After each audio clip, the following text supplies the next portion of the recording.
Sports. We are Black Hawks. We are San Diego.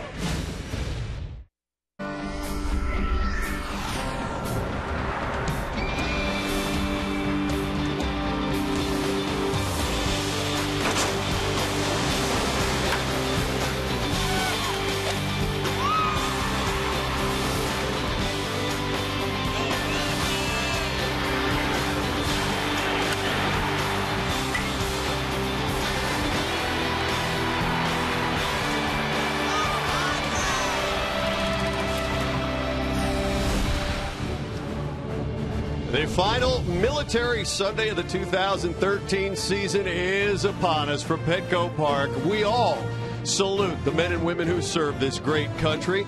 Those of us here at Fox Sports San Diego and everyone within the Padres organization say thank you for all you do. Today we pay particular focus to the spouses and the children of those who serve. On this, the third and final game of the series. Last time these teams will meet, the Dodgers and the Padres, the series split at one game apiece. Great to have you with us on this Sunday. Alongside Mark Sweeney, I'm Mike Pomeranz, Dick Enberg, Mark Grant. Have this military Sunday off. Should be a great pitching matchup. Zach Greinke, Andrew Cashner, couple of guys who have figured it out. Greinke obviously a little bit longer than Andrew Cashner, but Cashner has been very impressive. Well, coming off the most impressive start of his career, a 9-inning gem in Pittsburgh. And I think if you look at Andrew Cashner in his 26th start, he has to do much of the same. His improved slider, he has a real good changeup, and he relies on that plus velocity fastball that has been outstanding. I love his mound presence. He's taken it to another level, Mike, and he's slowly becoming an ace. Well, Zach Greinke has been no slouch either. He comes in at 15-3, an ERA of 2.75. He's been able to figure out this league for a while. In fact, he has not lost to the National League West this season. Well, Mike, if you look at Zach Greinke, since 2011, 88 starts, best winning percentage in the major leagues with a 767 win percentage. This is a power pitcher that knows how to throw secondary stuff and expose the weaknesses of the opposition. He is a bona fide ace to go along with Clayton Kershaw, and what a luxury for Don Mattingly and his staff. Let's get more on today's game. Get you down to the field. Check in with our Kelly Kroll. Hi, Kelly. Hi, guys. Well, it certainly has been exciting for Padres fans to watch Andrew Cashner come out every 5 days. We've all gotten to see this guy grow up in front of our very eyes, and that last time out, the near no-no in Pittsburgh, certainly icing on the cake to the year he is having. In our Geico quote of the game, he attributes much of his success that night to his partner behind the plate. I've been throwing to Renee probably my last 6-7 starts, and I feel like we've got a great game plan, and we've been on the same page, and I feel really comfortable out there right now on the mound, and whoever is back there, I think I've got a better feel this second half of all my pitches, and it's been a lot of fun. Buddy Black went on to say the two areas he feels like Cashner has made the biggest improvements this season is really understanding just how good his fastball is and his poise on the mound, which we will get to see, of course, once again today. And one other kind of cool nugget, guys, Rene Rivera, 9 years ago, made his major league debut, and he's back out here today to help Andrew Cashner through this one. But Kelly, thank you very much on this absolutely gorgeous Sunday afternoon. Can't believe it is the last homestand of the season for the San Diego Padres. They will finish up the series here with the Dodgers, then take on the Diamondbacks for 4 games before rounding out the year up in San Francisco for 3 against the Giants. The lineup today for Don Mattingly and the Dodgers brought to you by Hyundai. Yasiel Puig with the big home run in yesterday's ball game will lead off. Carl Crawford will bat second. Hanley Ramirez, this will be the first time we've seen him this series as he nurses at sore back. He'll bat third, play shortstop. Adrian Gonzalez hitting fourth at first base. Then Matt Kemp, Michael Young, Skip Schumacher. Tim Fedorovich will catch. Zach Greinke will pitch. And this lineup will face Andrew Cashner. Well, let's take a look at the scouting report for Andrew Cashner. In chemistry with Rivera, it has been a huge success. He feels very comfortable with the chemistry between the both. And also, if this is the last start for Andrew Cashner, and it possibly could be, make it a good one. His last one was outstanding. Let's build on that. Well, the last 4 overall for Andrew have been just nothing short of stellar. 2-0, an ERA of .88. The Padre defense, besides and behind Andrew Cashner today, brought to you by the Aramco Group. Alexi Amarista will get the start in left. Then Raymond Fuentes is in center. Will Venable is in right field. Logan Forsythe will start at third base as Chase Headley gets a rest. Ronnie Cedeno is the shortstop. Jed Jerko at second base. Tommy Medica at first. And as Kelly Kroll has mentioned, Rene Rivera will catch Andrew Cashner. So Nick Hundley, Chase Headley, available to Buddy Black off of the bench should they be needed today, but they'll start with a bit of a rest. Padres in their most popular souvenir jersey, the camos, on this Military Sunday, as Cashner prepares to face Yasiel Puig, Carl Crawford, and Hanley Ramirez.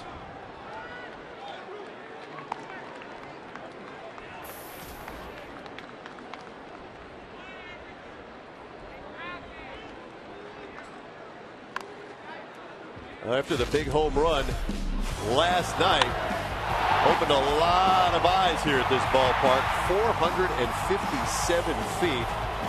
Second longest home run in Petco, behind only Adrian Gonzalez's bomb of 458. Well, a lot of people around the stadium today talking about that home run. Usually you don't see it travel at nighttime like that. Loud sound off the bat. Interesting, he's trying to lay down a bunt early in this game. Yeah, right out of the gate, Puig, the National League rookie batting average leader at 331 coming in. Certainly has got this team jump started since his call up on June 3rd. And Cashner disposes of Puig.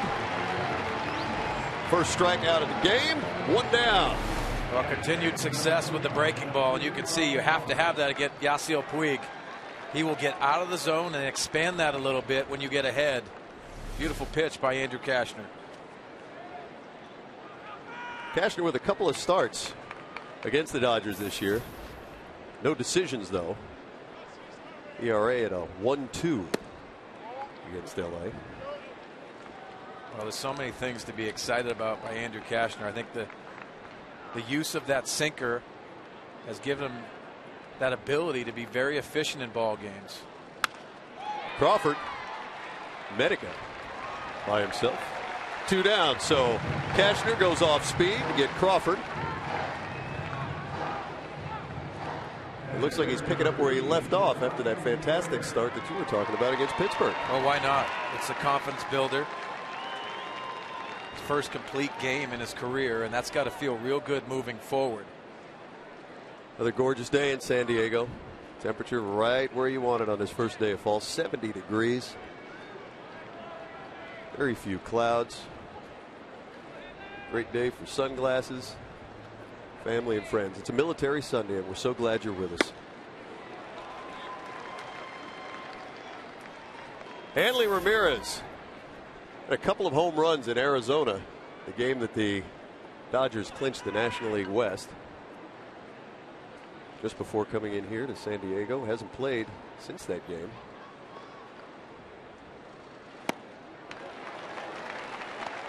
Well, the ability of Hanley Ramirez is to be able to power to all fields. You can see a big swing from him, but he's short to the baseball. He's long through it. So he gets that good backspin. He can power baseballs, but this has been the difference maker for Don Mattingly's lineup. Leads the team with a .351 average, but he's only played in 81 games. But he was hurt right out of the gates. Yeah, and that's a problem. You know, if you're thinking about, if you're the Dodgers execs, if you're going to give him a long-term deal. I like that location by Andrew Cashner. Kerwin Danley behind the plate, 16 years in the big leagues. Let's take a look at this pitch and the sinking action. Nice job by Rivera sticking that on the edge.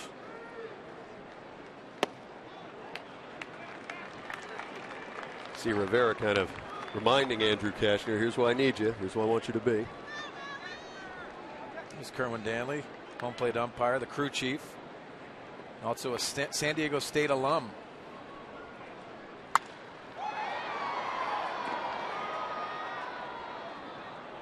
Well, we talked about the job that Hanley Ramirez had done for this club in just his 81 games. This is in the game, as I mentioned, that the Dodgers clinched the West. 2 home runs against the Diamondbacks. The second one tied the ball game. A.J. Ellis hits the game winner. the following inning. So Ramirez works the count full after being behind 0-2 and then slaps this one into right field sharply. Venable up with it, and Hanley Ramirez has himself a 2-out single. Well, it's not that easy. He makes it easy, and you can see that short, compact swing lets the ball travel. And it was a good pitch by Andrew Kashner. So with Ramirez at first base, it'll bring up Adrian Gonzalez. Adrian's numbers on the season in 150 games. He's 2 for 5 in the series, and his 98 RBIs are 5th best in the National League. Well, that 100 RBI plateau is very important individually for a lot of guys. This is an RBI guy that is expected to drive runs in.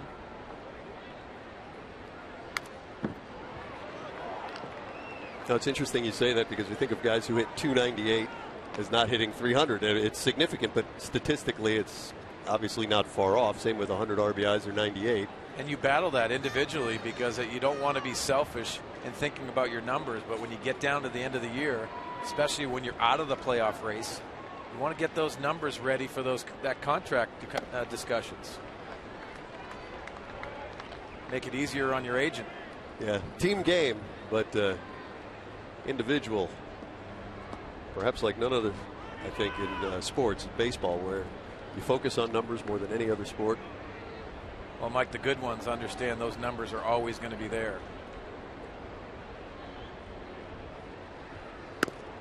Good changeup.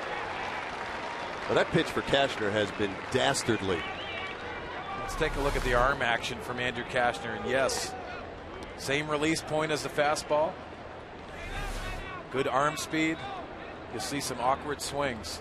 That indicates how good the pitch is.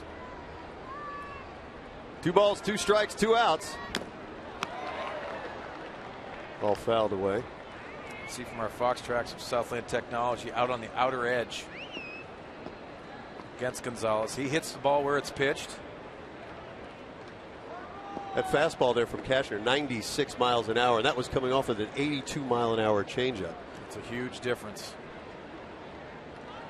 You want about 10 miles an hour, maybe 15 if you can get 10. That's a real good differential.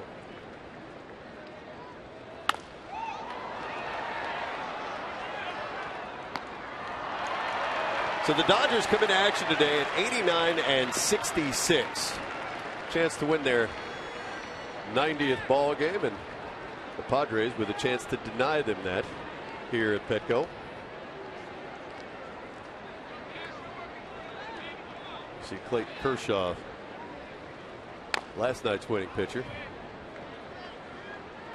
Dodgers won last night 4-0. Just been a series of shutouts. Padres won the first game 2-0. Well, you can see Rene Rivera there. Congratulations to him. Major League debut 9 years ago. Interesting dynamic in this game. See how that chemistry works for Andrew Kashner and Rene.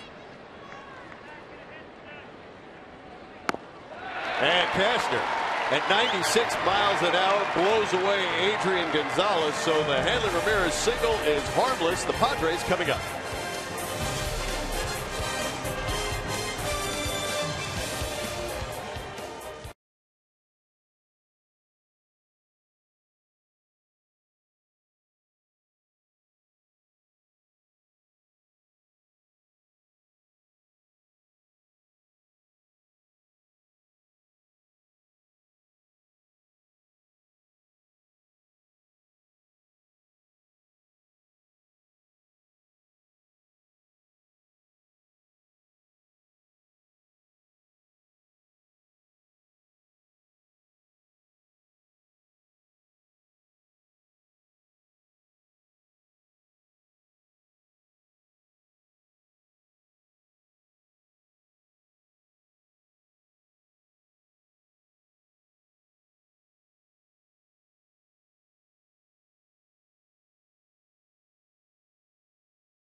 San Diego presents Padres Baseball. It's brought to you by your San Diego County Lexus dealer, who invites you to test drive a luxurious Lexus automobile today. By Petco, where the healthy pets go. And by Jack in the Box. Go big at a participating Jack in the Box with Jack's really big chicken sandwich combos. Big thank you from all of us at Fox and the Padres organization to the men and women who serve our great country on this fabulous Sunday. Third and final game of the series. Padres took the first one 2-0. Dodgers won last night 4-0. Andrew Kashner against Zach Greinke. Lexi Amarista, Ronnie Cedeno, Will Venables scheduled.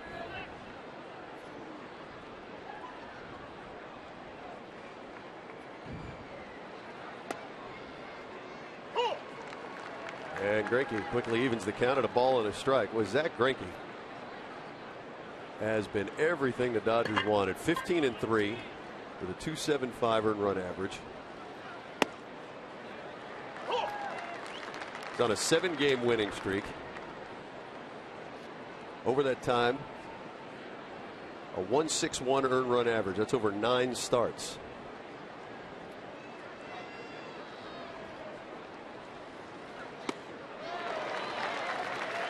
And Amarista is down on strikes. Padres lineup brought to you by Toyota today. Ronnie Cedeno digs in. He'll hit second. Then Will Venable, Jed Jerko, Tommy Medica, Logan Forsythe gets the start today at third base. Raymond Fuentes is in center. Rene Rivera and Andrew Kashner.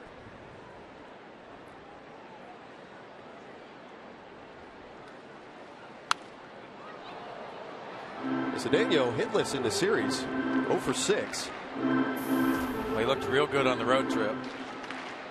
He's had a couple tough matchups for anybody. So Ronnie's been very solid, especially with the bat, but also defensively.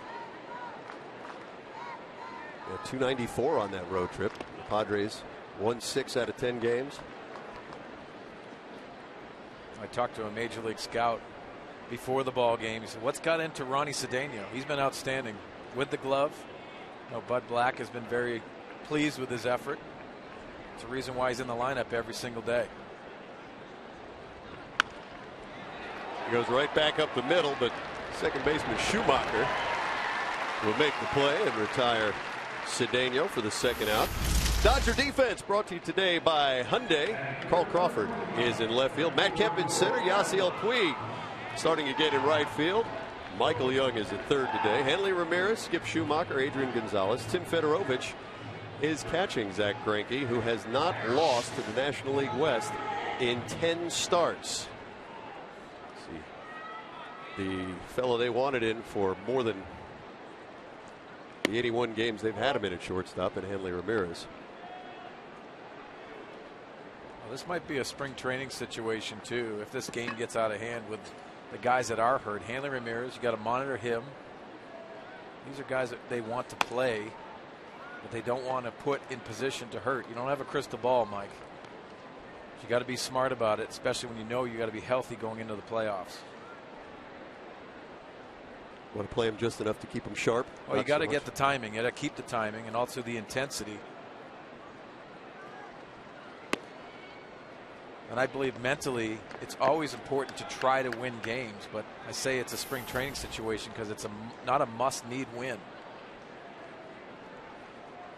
It's Matt Kemp. He needs a lot of timing. He's been on the shelf with the knee injury, ankle. Now, they don't know what they're going to end up with there, I would imagine, with Ethier. Well, it sounds to me like they're going up to San Francisco after this series, and Andre Ethier is going to try it out in San Francisco. As Kemp first starts back, then comes in, but it looks like left fielder Carl Crawford will put it away. So the Padres go in order. After one, we are scoreless here for Petco.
likely be the last start of the season, according to Bud Black, who also went on to talk about earlier today one of the areas he feels like Andrew has made the biggest improvement in this season. There's more of a poise to him, more of a self-confidence in his ability that continues to grow. And hopefully that will continue, as the months and years unfold for him. With that confidence, Bud Black went on to say, the fastball, understanding just how good that is something Cashner has really realized this season and where to use it. And he said at one point earlier in the year, he felt like he got a little too consumed with those secondary pitches, but now understands, hey, that's his bread and butter. Well, 96 is good bread, 97 is pretty good butter. Yes. Matt Kemp, Michael Young, Skip Schumacher here in the second inning against Andrew Cashner. 269 hitter in 68 games. Another Dodger full of injuries.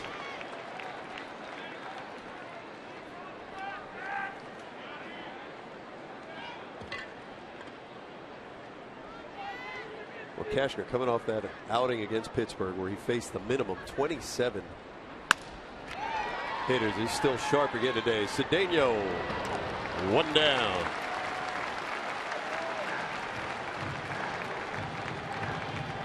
Once you throw a perfect game into the seventh, you've got to have a good fastball. And Andrew at 94.5 miles an hour. Only Harvey, Strasburg, Fernandez, and Peralta have a higher fastball velocity average. But are you splitting hairs at that kind of a number anyway? Well, I tell you this, I think Andrew Cashner could up that ante easily. But I think the major difference that Andrew Cashner has done is pulled back a little bit with his velocity, move the ball around. He's getting less foul balls. You saw him jam Matt Kemp right there with a fastball that had movement in. But this is a guy that has triple digits in his right arm, and he can reach back and go get it if he needs to. See that 94 miles an hour, but it's down in the zone with movement. 36-year-old Michael Young at 284. Acquired the end of August from Philadelphia, and he'll lift this ball to right field. It'll be Venable for the second out of the inning. Well, what I loved what Bud Black was talking about Andrew Cashner, you see the confidence, but I love the mound presence. And I think he's very encouraged moving forward that this is a guy that he can start relying on. Now you start looking into the work ethic, how you prepare for games to get to that next level. Because when you're around those number ones, you see it. It's a different level that they bring to the game. And if Andrew Cashner gets that, sky's the limit.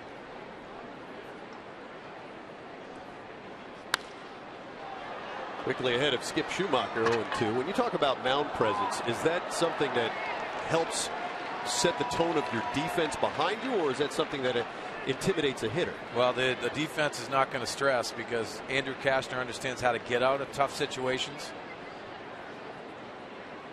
Last night we talked about Clayton Kershaw. When he gets people on base, he takes it to the next level. He gets better.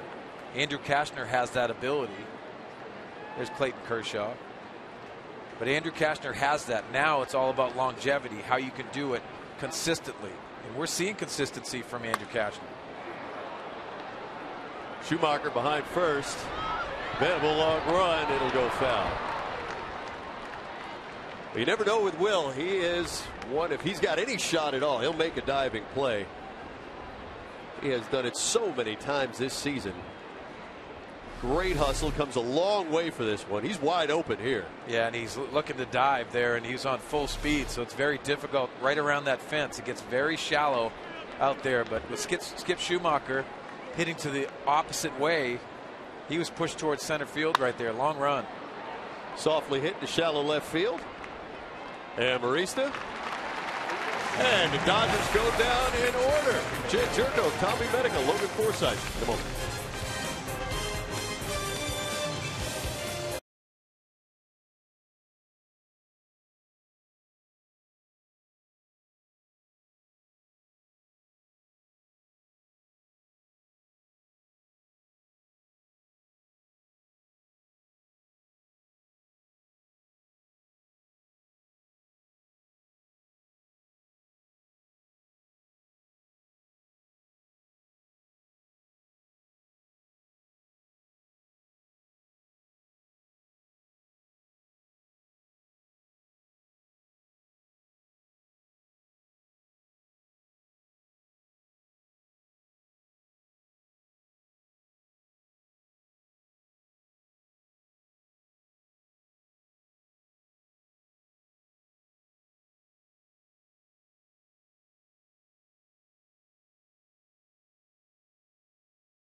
Mariano Rivera shutting it down. What a wonderful Sunday tribute. They retire his number 42, last player in the big leagues. Grandfathered in there to wear Jackie Robinson's 42, as you see Rachel Robinson there, the orange coat to the right. And a wonderful career. And Mark, you had a chance to face him in the '98 World Series.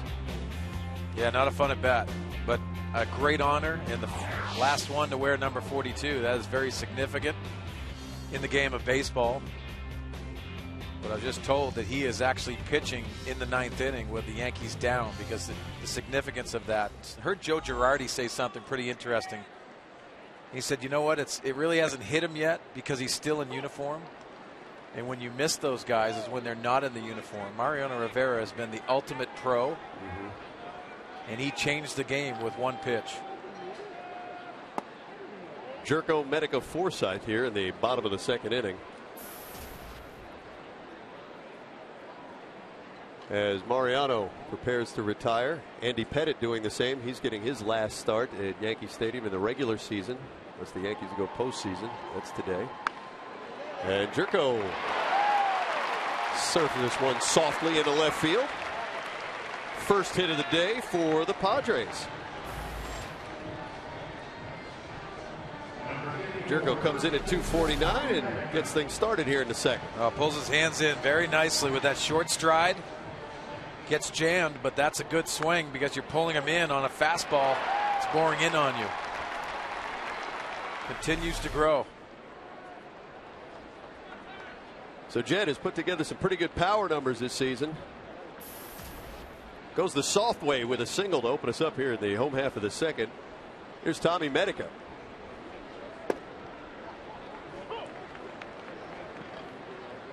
Now, as we say goodbye to Mariano Rivera, Padres fans, we're going to say goodbye to Mark Kotsay, who has announced his retirement after 17 big league seasons, and he's going to join us here in a little bit from the dugout. Give us his thoughts on the Roberto Clemente Award nomination and his plans once he gets out of uniform.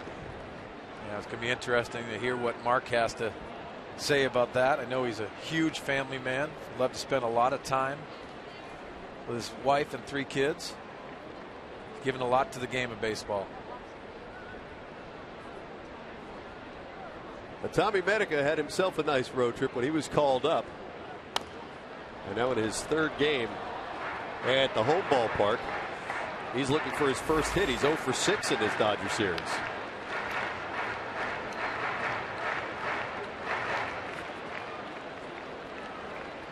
Showed a little bit of power on the road. Couple of home runs, 6 RBIs. Yeah, I've been impressed with Tommy Medica. This is the challenge area when you get a base of at bats and you get scouting reports against you, and how you adjust back. Night in and night out, you're getting aces. You're getting power pitchers. You're getting different pitchers you saw in Double-A. I think he's met those challenges. I've heard some guys say that it's, I don't want it to sound too far-fetched, but it's actually sometimes a little easier to hit at the big league level because guys are around the plate a little bit more. I don't know if that's ludicrous or if there's any truth to that. No, there is truth. You know, but the power stuff in the location is the difference when it comes to the big leagues. The consistency. And plus, I believe now, which the game has transcended into, is there's a lot of specialty pitchers in the bullpen that make it very difficult. Power arms coming out of the bullpen. Well, Greinke tries to get Medica to bite there. He doesn't.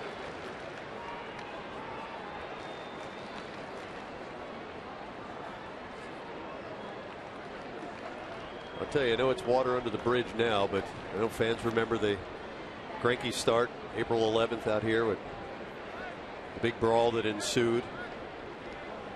And Greinke came back and won a game here June 22nd, and that really propelled the Dodgers. There's the man that was involved with it, Carlos Quentin. Yep. Adrian Gonzalez. One down. Let's check in with Kelly Crawl. Kelly? Well, as you two were just mentioning, Mark Kotsay hanging it up after this season, and I've been talking to a couple of the guys in the clubhouse about what he means to this team, and it was pretty funny. Yonder Alonso today said, hey, it's Andrew Kashner and I campaigning for a Brett Favre, maybe try to bring him back for one more season.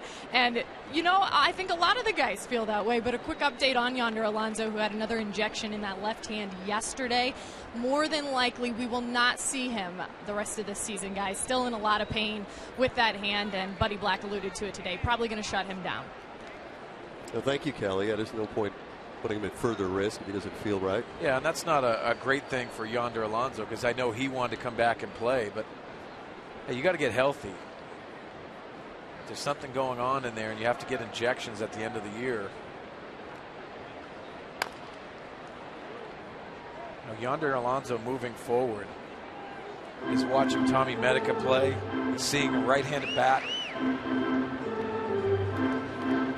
and he's taking some time away, and that sometimes is encouraging from a player standpoint, because if you have competition, I think that brings the best out of you. Well, I've heard you say that before too, where if you can't play in that level of competition within your own team, it's going to be very tough for you to stand up and face the fire that comes facing the opposition every day for 162 games.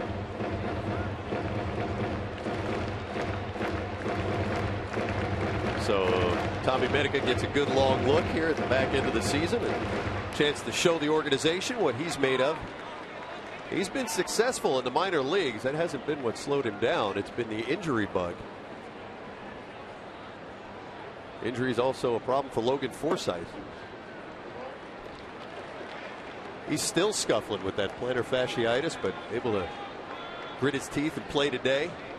Yeah, and you wonder, because I've seen Logan Forsythe go on long stretches of being very much locked in at the plate. He's battling that injury. You never know how much that takes away from your preparation, your work in the cages before batting practice. And you credit Todd Hutchinson, Paul Navarro, and his whole staff down there, the training staff, getting these guys ready. It's all those little nicks and added injuries throughout the season, because you're playing a lot of games consecutively.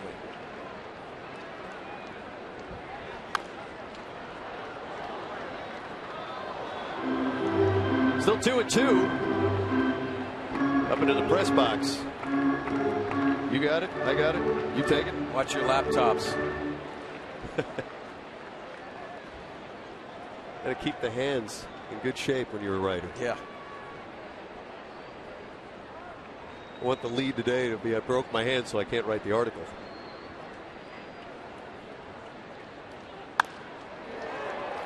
Two-two pitch, guide to right. Puig in the corner. Wow. You know, if he felt that wall getting close, we've seen him crush a few walls in his brief career, but he pulled up there. Well, anytime during the day you're going to deal with the sun, and it's usually either the left fielder or the right fielder. And I think he had problems with the sun when he looked up, reading this baseball, and also realizing as a visiting player how much room he has down in that right field corner. A benefit to Logan Forsythe.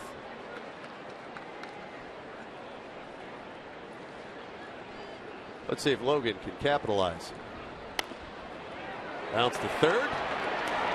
Second for one, and back across first, and Logan unable to do much with that second chance. We are scoreless after 2.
season, Military Sunday.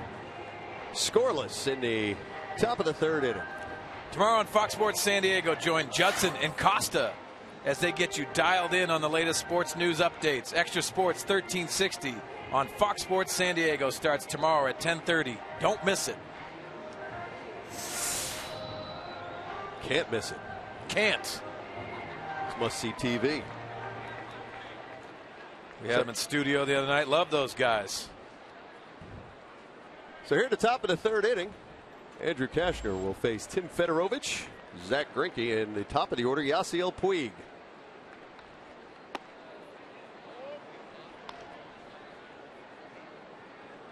Fedorovich hitless in the series, 0 for 3.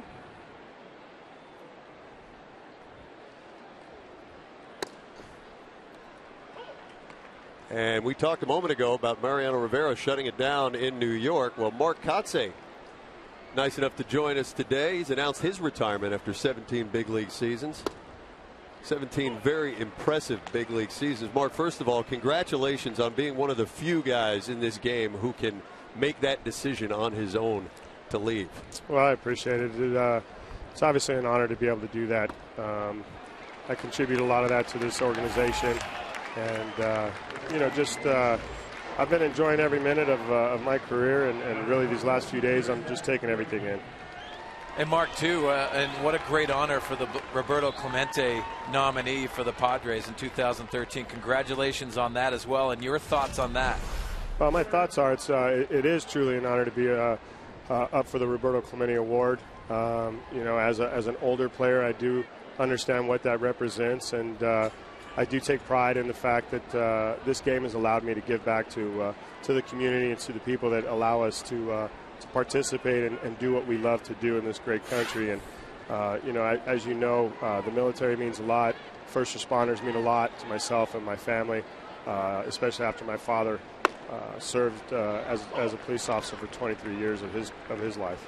And you know what, Kotz, I mean, you mentioned family, too, and I think this slips into that thought process. Your wife, Jamie, your 3 kids, how important is that to spend a lot more time? Yes, you get the off seasons, but now you can be a professional father. I know that's important to you, isn't it? It's definitely important, but I don't know how much she's going to want me around.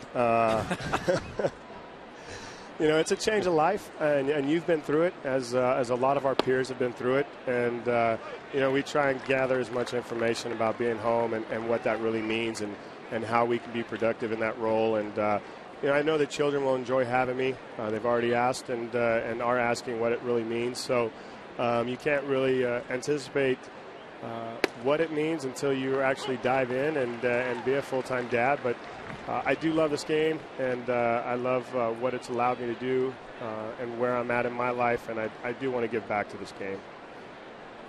2 balls, 2 strikes, 1 out. Zach Greinke against Andrew Kashner. Mark, we look at the careers oftentimes from a fan's perspective, and we watch athletes and we see statistics, and we don't necessarily get to know the men. What is it that you considered over the course of this last year when you decided to announce your retirement? I think a combination of everything, as Mark said. The amount of years I've been away from my family, my children's ages, 9, 8, and 6, their involvement in their growth and their development in their life, that's important to me. My father spent every opportunity pushing me, giving me those opportunities to be where I'm at today as a 17-year major league player. And also the physicality of this game. It's not as easy as we make it look. And when you play every day, it really takes a toll on your body. At the end of the season, guys take, a month off to recover. I don't know at this point right now where I'm at physically. I can't do it every day. I do come to the ballpark prepared, but mentally the grind of the season has also taken its toll, and it's the right time. I've exhausted myself in this game, and like you said, I get an opportunity to take it off myself. Well, Mark, as we look at your career stats, and they are amazing. I've been around you and been impressed with the way you go about your business. The one thing that sticks out in my mind is seeing your dad after one of the games this year, and he said, "Hey, can you help us get my son to do something after the game, and I started laughing. You're going to have plenty of choices because of what you've given to the game, but what is next for Mark Kotze? I think I'm going to weigh the opportunities and allow them to come to me. This organization has done a lot for me in my 5 years as a Padre player, and if that opportunity exists is to stay in this organization, I'll definitely pursue that. And the biggest difficulty I think in the transition is allowing yourself to understand that the other side of the game, and not just from the uniform standpoint, but collectively looking at how this organization runs, and getting that knowledge before you step back in the uniform might be beneficial. And I think overall I'm going to take some time and evaluate that and make that decision when the time's right. Well, Zach Greinke is at second base after a ground rule double. A rocket down the third base line, comes in at 327. So Greinke can swing it a little bit and bring up Yasiel Puig with the big 2-run home run yesterday's ball game. 1-1 is the count as Cashner comes set. My question is, was that a Dodger fan that interfered with the ball and gave Greinke second, or was that a Padre fan? It's a misguided fan. Hey, you know what, Mark, when you watch some of these young guys, we're going to show that play again. Let's watch it kick off Forsythe's wrist. See where they were. That was definitely a tough ball for Logan, going to his backhand with a lot of topspin. Yeah, Dodger hat. When you're, hey Mark, I want to get your thoughts too on a guy like Yasiel Puig, because now you're in that senior position where you get to evaluate some of these young guys. And we've heard about some of the thoughts that the Dodger dugout have had, trying to reel him in a little bit, but wanting to make sure that he plays at full throttle. How do you see it? I'll tell you a good story, guys. Watching him and how he goes about his business and playing, and when he's in between the lines, from a veteran standpoint, you do try and reel those guys in to, take away from some of their glamour per se, or the way that they carry themselves. But if you take that away from some guys, you'll lose what they really enjoy, and you may lose some of that ability in their skills by taking away their flair. And it's a difficult process. You have to allow them to make their mistakes and let them learn from those mistakes. This is going to be a tough play. Nice job, Tommy. But he's human, and he's come from a country in Cuba that we have no idea what it's like to grow up in. And I saw the humanitarian side of Yasiel Puig when Mexico was here, the Little League team, and one that probably went very unnoticed and not even recognized. And I'll give you a brief description, but I saw Yasiel Puig walk away from the group and noticed that he didn't have his shoes on, and it was striking. I thought he had come out to stretch without his shoes on, and realized that looking over, one of the 12 or 13-year-old Mexican Little Leaguers had a brand new pair of blue and red Yasiel Puig sneakers on. He also walked away without his hat on. And to me, that says a lot about the heart of somebody. And I think, you could even reflect on the little boy of Yasiel Puig and what he remembered about his childhood. And I imagine there were probably days when he walked around without shoes on in a country of poverty like Cuba. And it says something about his character. Even though we see the other side of it in what comes out as a ball player, that came out as a human being, and it was pretty special. That's an interesting perspective that only a guy like you, being around the game, would be able to offer, as we see Yasiel there signing the autographs for Tijuana Little Leaguers. Get a chance to meet you major leaguers who they so idolize. 2 outs. Here's Carl Crawford. Nice slider. And Cashner gets the job done. He'll leave Greinke stranded at third base. Mark Kotze, our guest. Thank you so much for joining us, Mark. Thanks, Mark. guys. Appreciate it. We're scoreless as we head to the bottom of the third.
time for us to do our AT&T Twitter poll question. And here is what we want to know. If you're not rooting for the Dodgers in the National League, who are you rooting for? You can vote on Twitter by using the following hashtags. Hashtag Root Braves, hashtag Root Cards, hashtag Root Nats, hashtag Root Pirates, or hashtag Root the Reds. And we'll give you the results later in the show. But guys, not that we ever root for anyone besides the Padres. Who would you root for in this situation? Well, I'll take that, and I'll preface it with this. I've been in 2 of those uniforms, and it's a privilege to be in any major league uniform, but the St. Louis Cardinals and Cincinnati Reds, I like the Cardinals because of experience, and they have a bona fide number 1, but don't sleep on the Cincinnati Reds, because last year they went through some struggles in the playoffs. They've learned, they've experienced that, and what to change. But this is a great time in the season of baseball, and it's so exciting. When people ask what you miss most, it's about the playoffs and that opportunity to get in the playoffs. Well, Raymond Fuentes, like he could try to lay one down against Zach Greinke. It'll be Rene Rivera to follow him, and in the pitcher spot, Andrew Kashner. Scoreless here at the bottom of the 3rd inning. Don't discount Andrew Kashner, boy, especially after Zach Greinke had a double off of him. He'll try to return the favor. Who do you like in that playoff race? Cardinals. You do? I do. Yeah, I mean, I have a lot of respect for Cincinnati in there as well. I think Cincinnati is going to be right there, very tough. I think Atlanta loses a lot without Tim Hudson. Feast or famine kind of offense. Great. And I think that good pitching that you talk about is going to present a lot of problems for Atlanta hitters, especially against, say, the Dodgers or even Cincinnati. Well, if you look at the National League, there's a lot of parity in the playoffs, no matter who gets in. Great story for Pittsburgh. It's going to be interesting with this extra playoff. You know, one of the things that has impressed both of us, I think, when we looked at the St. Louis Cardinals over the course of the year, and our statistician, Mike Trussell, is always quick to point out the numbers that matter. And we check out runners in scoring position and the way that teams do it. Boy, the Cardinals have hit basically 300 all year in those situations. And they have 5 guys in the top 6 in that category. Well, the big thing with St. Louis Cardinals, Alan Craig is still hurt. He's still in a walking boot, so that could be a factor offensively. But the X factor to me is having Yadier Molina behind the plate. He's an added pitching coach as a catcher that just changes the game. Yes, he shuts down the running game, but man, can he execute a game plan and exploit your weaknesses and make sure that pitcher is on point.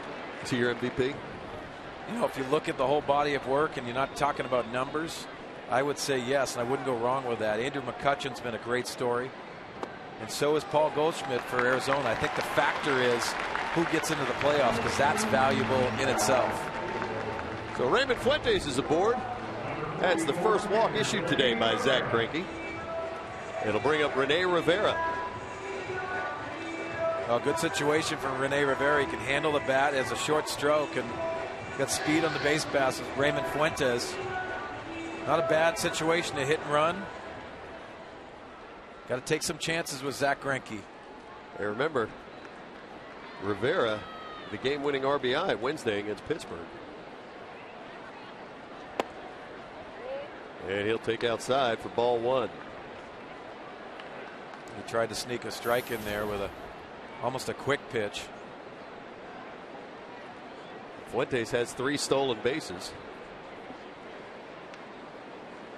Hasn't been caught. Bouncer. Pass handling Ramirez into left field. So Rivera will push Fuentes up 90 feet. And the Padres have runners at first and second.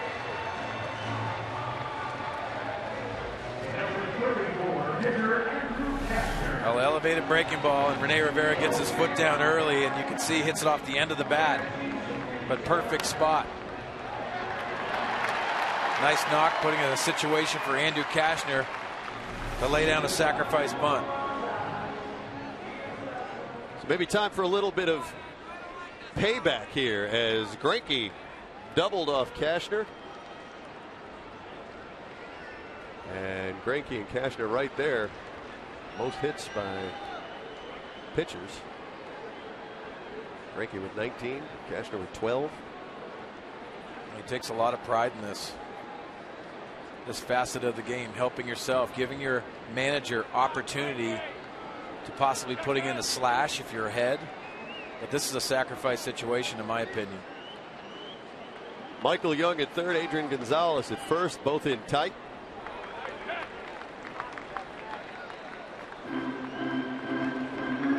You know, I was reading an article today that talked about how when Buddy Black assessed the strength and conditioning of these players in spring training, that Cashner is right up there atop the leaderboard at virtually every category. We're talking about all players, not just pitchers. Big, strong, powerful man. He's got a home run, and he's turned to square here. And that is a fair ball. It looked like the Dodgers hesitated there, so Cashner gets it down. Fedorovich came from behind the plate, wasn't quite sure before pouncing on it. And Andrew does the job and moves Fuentes to third and Rivera to second. I think the Padres benefited by Andrew Cashner being right-handed. This blocks off Tim Fedorovich from seeing the bunt down. And that little hesitation helped out Cashner do his job.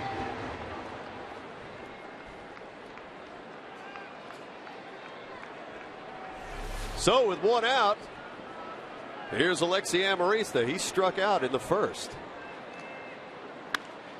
And this ball is fisted, but Ramirez will track it down rather easily.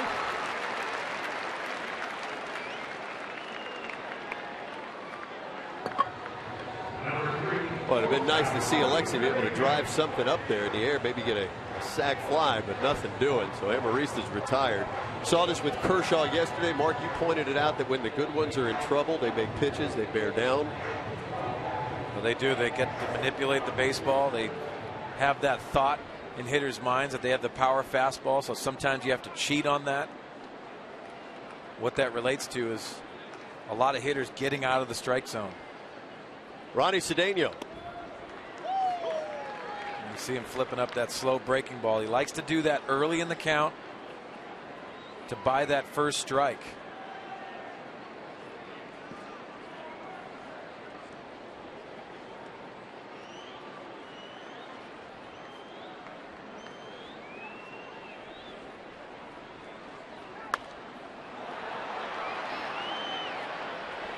Gonzalez gives it a look into the seats. That's the frustrating part here in a day game. Right behind first base for the Sun is very difficult, so you have to be active here for the second baseman. You have to communicate on pop-ups. That's the reason why you'll see the sunglasses used. There's the flip downs.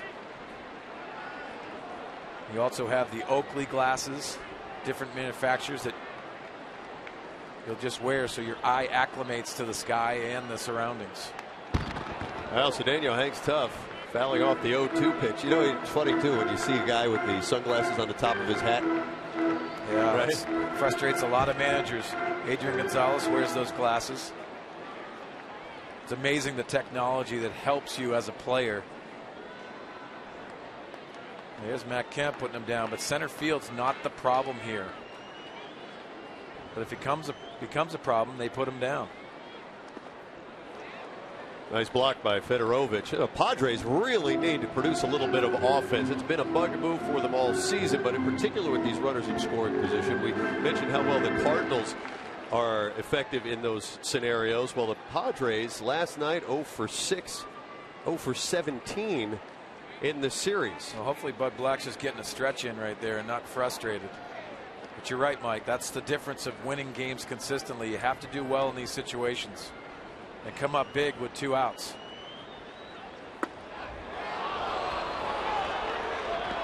Well, Tim Fedorovich pulled that baseball in. You got the noise of the crowd. That ball's off the plate. You can see number 5. Our Fox tracks right there.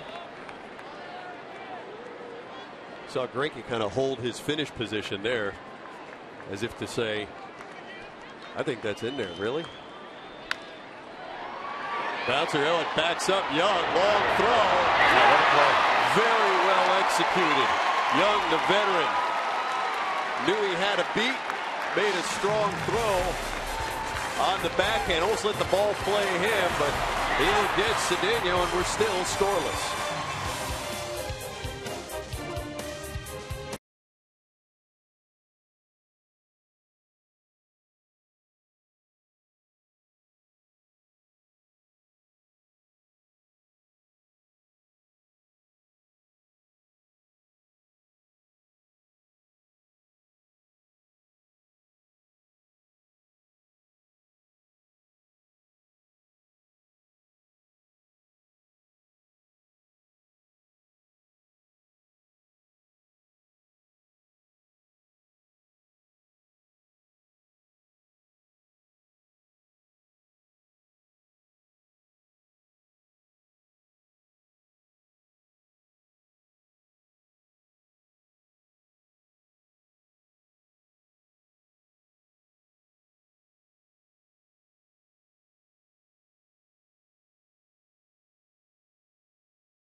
As Dick Enberg and Mark Grant have the day off, it is a military Sunday, the final game of this series, Dodgers and Padres, and Andrew Cashner making what could be, and likely will be, his final start of the year against Zach Greinke. Stultz, Cashner, Ross, guys we have watched pitch and develop, or in the case of Eric Stultz, maybe morph and evolve, now at innings levels they hadn't seen before. Yeah, and this is a lot of innings, and if you look at the differential, especially with Eric Stultz, 99 innings to 190 innings, that's a lot. But I think Bud Black is from the old school, along with trying to protect these guys, but you got to have a good sense of the player, and I think Bud Black, as a manager and a strength, has a great pulse of this organization and his pitching staff. Hanley Ramirez, Adrian Gonzalez, and Matt Kemp to face Cashner here in the fourth. Ramirez had a single in the first. Eric Stultz. We've seen Eric Stultz go through some struggles this year, look tired at times, but he's persevered through a lot. He's given them a lot of quality starts. And if you look at Andrew Cashner, how can you not put him on the mound? Yes, you have to have a sense of it, but it's those taxing innings, and he looks very strong. He said he felt great. I mean, he's been saying that for weeks. Well, I think a lot of the pitchers are always going to tell you, yes, I want to take the ball. Yeah, but then you go ahead and you have an outing where you take the Pittsburgh Pirates perfect into the seventh, complete game shutout. I mean, that kind of reinforces your point if you're Cashner.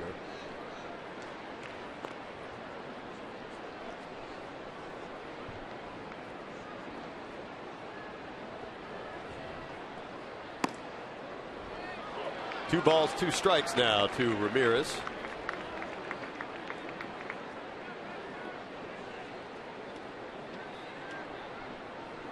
So Cashner so far with his 3 innings of work.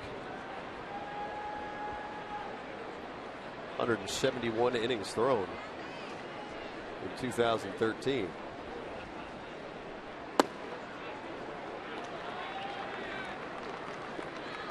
Well, you look for any sign of fatigue. Whether with the legs, we've seen him pinch run, swings the bat well. He's top step every game, cheering his team on. He's going to have plenty of time to rest.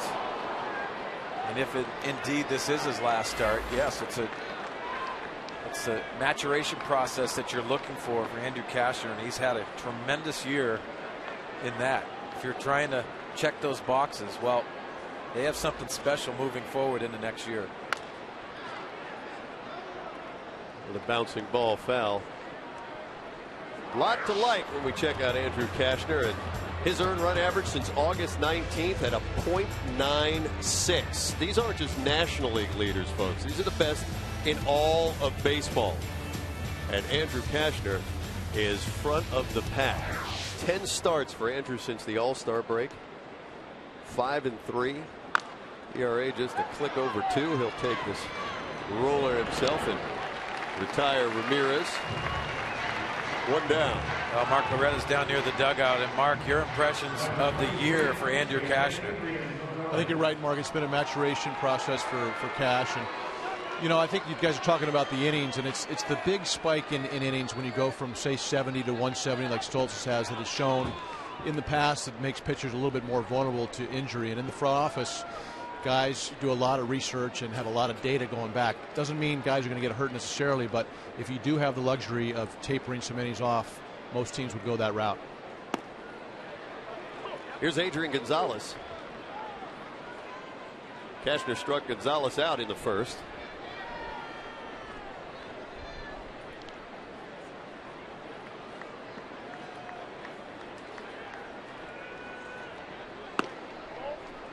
It's an interesting point that Mark Loretta makes there, but you take all the science and everything you can possibly do statistically to reduce the chance of an injury. In the end, no two guys clearly are equal. No crystal ball, as you like to say. But we saw what happened with the Washington Nationals last year when they shut down Steven Strasburg on the supposition that they would return right away to postseason action, and this year it's been a grind. Well, you got to be smart, but you don't. No one has a crystal ball, and you can't tell the future. Injuries happen. You know, what speaks volumes is when you talk to the veterans of this game that have gone out there and performed, and you could even say Bud Black. They didn't worry too much about the innings and so much. They were smart about it. Gonzalez to Amarista in left. Second out of the inning. Well, these sequences to the prize hitters in the middle of the order. And let's take a look at how he attacks Adrian Gonzalez. That fastball with movement on the outside. The slider misses. And then he tries to go back to that. Not getting a feel for the slider. But that fastball has a lot of movement. You can see adds a little bit of velocity and gets a lazy fly ball to left field. A lot of weapons for Andrew Kashner. Works quickly, keeps the defense on its toes. Here's Matt Kemp with 2 outs. Yeah, he's living in Matt Kemp's kitchen today, early in this ball game. So what that does is it exposes that outer half of the plate, which Matt Kemp can get out of the strike zone with sliders. I know both of you guys have experience with Matt Kemp up close, but Mark Loretta, where is he in your evaluation process right now as the Dodgers look to the postseason? He doesn't look 100% to me, Mike. I think he's favoring that leg a little bit. You can see him kind of hopping around up there. I think he needs another week or so to get under his, on his feet. But when he's right, he's as good as anybody in the league. Ball bounced to Cedeno at short. And Kemp is gone. Kashner turns away the Dodgers in order. We're scoreless heading to the bottom of the 4th.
Latino, real friendly, real close. By Mossy Toyota, thousands of vehicles, one trusted name. Visit Mossy.com.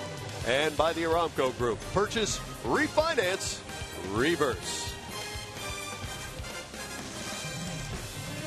Our thanks to the men and women who serve this great country on the final Military Sunday of the 2013 season. It has been special, and we thank all of you for coming out to Petco Park and joining us on these special occasions, and watching us from your homes and offices on Fox Sports San Diego. Dodgers and Padres locked in a good pitcher's duel right now. Zach Greinke against Andrew Cashner. Scoreless here in the bottom of the fourth inning. Will Venable, Jed Jerko, and Tommy Medica. Isn't Will Venable due? I had that in mind when we played pick the stick. Ball does travel here during the day games. 22 home runs leads the team. 15 of them here at Petco. 16 of them off right-handers. You love numbers, don't you? You know, I find them interesting. I'm not going to lie. But I'll tell you what, I've learned a bunch from Mark Grant, Mark Sweeney, and Mark Loretta, and Trevor Hoffman, and Buddy Black, and everybody. We talk about measuring players beyond statistics. You know, numbers help set up certain storylines, but it's about all they serve in many cases. I'm going down to Mark Loretta next to the dugout. Mark, impressions of Will Venable. Not a platoon player anymore, is he? No, I think he's earned the right to be an everyday player. Swings, like he said. And, you know, Will, even though he's got a few years on him, hasn't played a lot of baseball. He played basketball in college, and I think he's just maturing a little bit later than some of the other guys.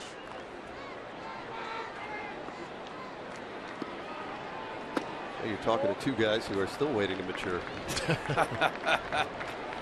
can appreciate patience.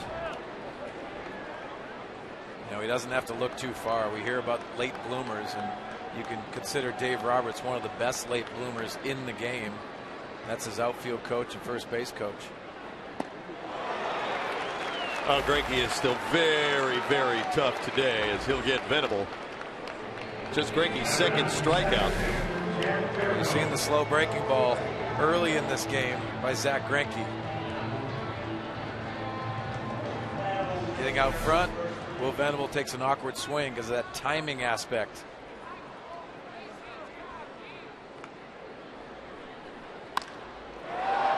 Jerko to center field. Back goes Kemp. 2 down.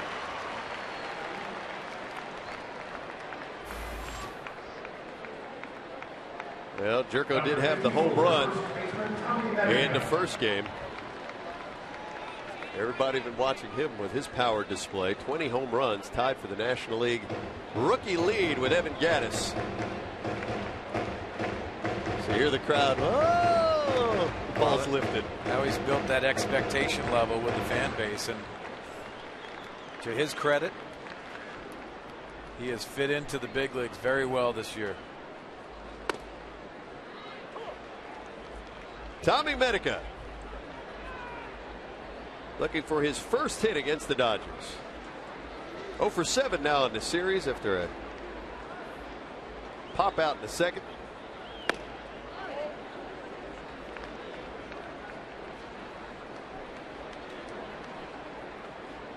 Greinke is crafty. Good stuff as well. And Medica just seeing these guys for the first time. Oftentimes you wonder who that benefits more.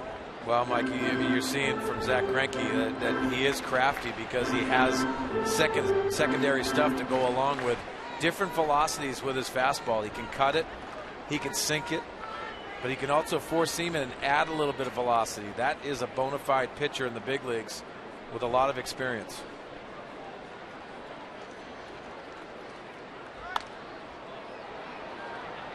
Kemp will move in. Schumacher will move out. It'll be Schumacher easily. So again, the Padres go in order as we head to the top of the fifth.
good out there, and he is one of 3 Padres who has had significantly more innings this season, and Buddy Black says, that is something they definitely keep an eye on with their team. Pitchers will always tell you they're feeling great. I mean, that's the nature of players, that everything's good. I'm ready to go. I'm fine. But the true honesty of how they're doing, how their arm feels, we gauge every day. And we watch their stuff.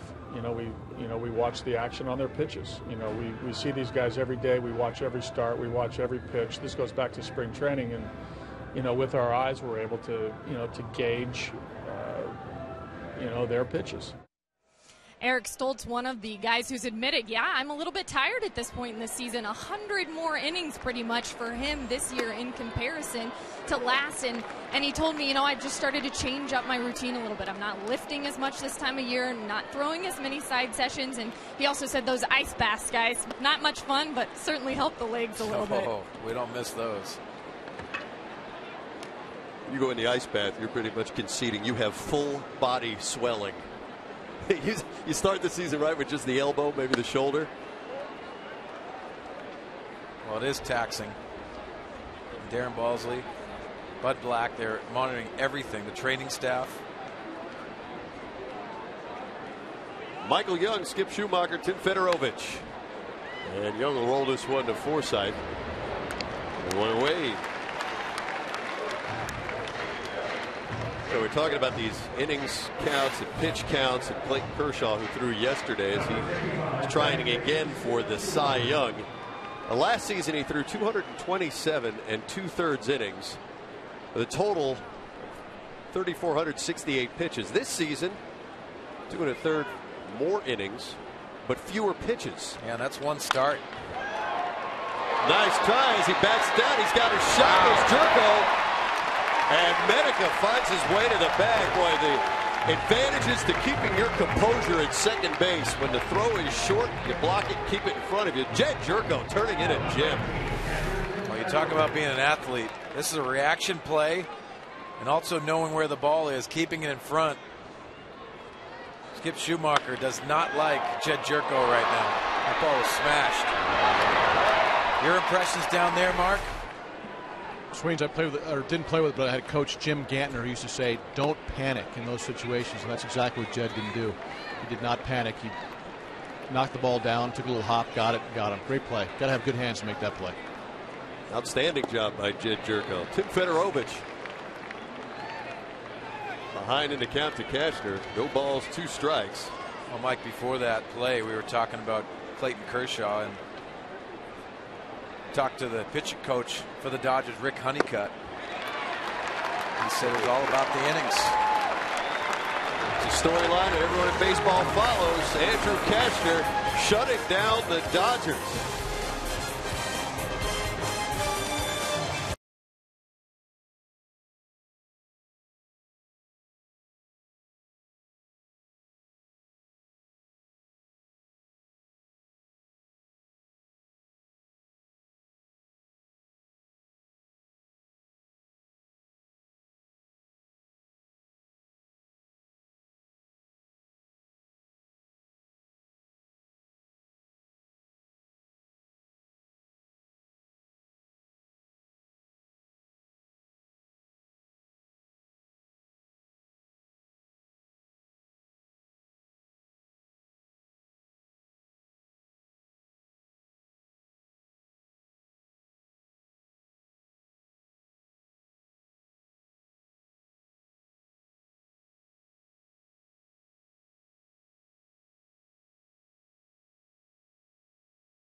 on a military Sunday. Your San Diego fans of the game, whether you're at the park, in the upper right, in the seats enjoying a big league ball game. Love that. Camos. Most popular souvenir jersey Padres sell. Great chance to honor the military. Logan Forsythe, Raymond Fuentes, Rene Rivera facing Zach Greinke.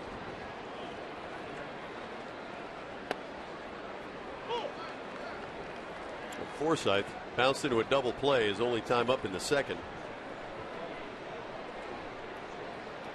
I wouldn't mind seeing Logan Forsythe turn on this pitch. Well, he turned but beat it into the floor, and Michael Young will retire him for the first out of the inning. Well, you feel for Logan and that foot. We saw him time and again turn in defensive gems, hit under pressure last year. This season it has just been a grind, and we admire the effort. We sure hope he gets healthy quickly.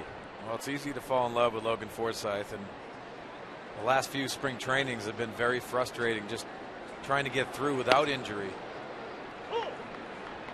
It's hard to get in that rhythm. We talk about rhythm in a batter's box, but rhythm in a season, especially for a bench player in Logan Forsythe. This is a young man you can play all over the diamond, a huge benefit to Bud Black and being a National League style player. And Logan will spend a lot of time, we're sure, getting that foot back to where it needs to be for next season. Raymond Fuentes, as Andrew Kashner awaits his turn at bat, talking to manager Buddy Black.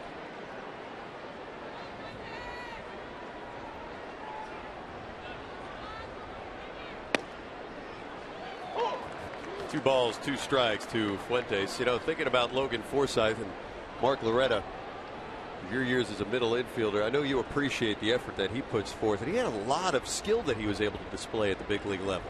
Yeah, it's very frustrating, Mike, when you can't put all those tools on display. And I think the injuries that nag like that are much more difficult to deal with mentally than the ones that say you just break a leg and come back and heal it and it's done with. These nagging injuries, boy, they drive you crazy. Yeah, it's hard to gauge that time frame, because you have days that you feel good and then make a wrong step and it's irritated again.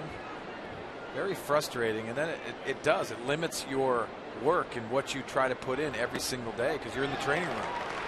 So Greinke strikes out Fuentes, the third strikeout for Greinke today, as we take a look at our San Juan Casino Vacation strikeout stat today. Dodgers have struck out 802 opposing hitters. Lead the National League. Those are the starters we're talking about. Clayton Kershaw and Zach Greinke hand in hand. And Ryu, Nolasco, and company making it very tough on opposing hitters.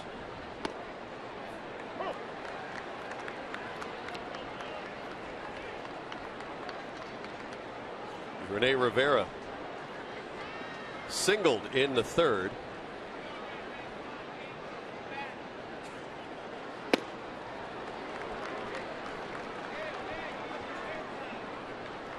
I don't think anybody questions Rene Rivera's ability to catch and throw a baseball.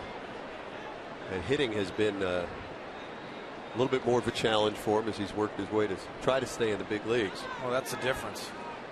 Like if you talk to anybody around, everyone knows that Rene Rivera can handle himself behind the plate. It's a catch and throw guy, which you have to have as your backup catcher. That's a luxury. We talked about the chemistry he has with the pitching staff. But when you don't hit consistently in the big leagues, you try different things, and sometimes you can slip into that trap. Does he go? Well, run it down to first, and Vic Carapazza says no.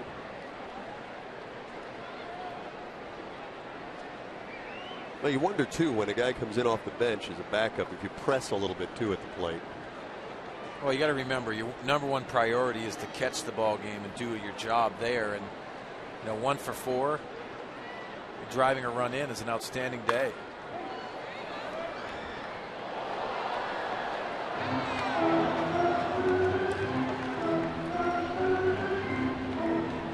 an offensive-minded game, Mike, that we're in. Constantly judge guys as their batting average. Constantly looking up in the scoreboard and you're seeing different numbers. It's hard to deal with mentally when you're struggling offensively. That bat is gone. It's shot, but unfortunately the ball can't fall as Skip Schumacher puts it away. And for the second straight inning, the Padres go in order.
For you today, third final game of this series, and it's Andrew Kashner matching zeros with Zach Greinke. Both guys are on top of their game today, Mark. Yeah, I think, Mike, if you're looking forward, you're going to see a lot of these matchups with Andrew Kashner locking horns with the best pitching staffs in the NL West. So we are scoreless here in the top of the sixth inning as Andrew Kashner makes what we're told will likely be his final start of the 2013 season. And facing Kashner here in the sixth looks to be a pinch hitter, as Zach Greinke's day looks to be done. Well, and that surprises a lot of people watching this game, but constantly talking about how Don Mattingly, the manager of the Dodgers, is going to manipulate their roster moving forward, how many pitches you want to have your starters throw. Here's Don Mattingly. He's had conversations with all his players moving forward and what he expects, what he wants out of them, and he also wants to hear how they're feeling too and what they need. So it's Jerry Hairston.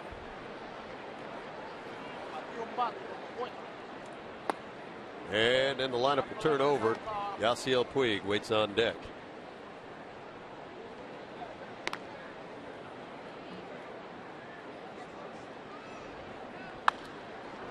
Hairston, nice backhand play by Jerko. One away. So the train keeps it rolling as Kashner keeps firing strikes, and Jed Jerko and the defense keep making plays. Gonna bring up Yasiel Puig. Dodgers won the game yesterday 4-0. Two two-run home runs. One of them a 457-foot shot to center field off the bat of Puig.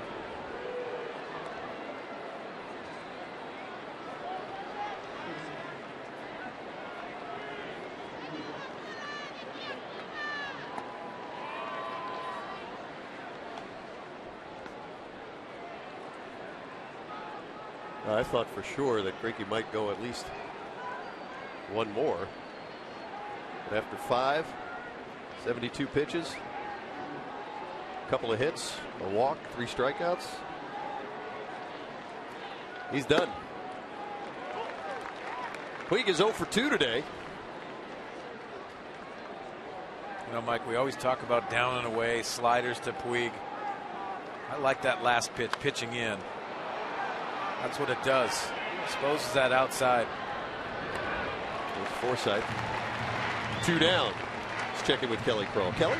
That's right. Our AT&T Twitter poll ask you, if you're not rooting for the Dodgers in the NL, who are you rooting for? And it looks like they're rooting for the underdogs. How about that? The Pirates with 38%, and then a two-way tie between St. Louis and the Braves. And we did just see the Pirates, of course, the Padres there last weekend, and we know they're a pretty tough ball club. I think the Pirates are a sentimental favorite there a bit too. You know? They're the story of baseball this year. Like, you look at Clint Hurdle and what he's done. A lot of people think he's the manager of the year.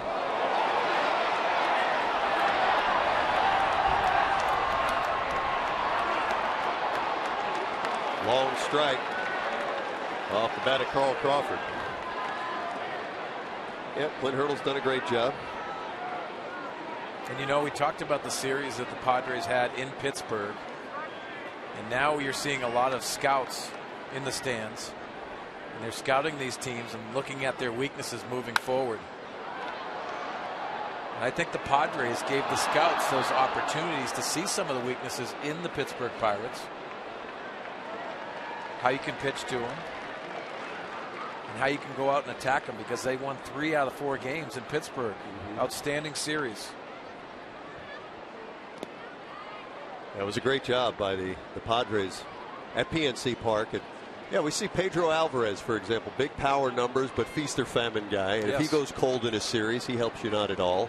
Andrew McCutchen having himself an MVP caliber year.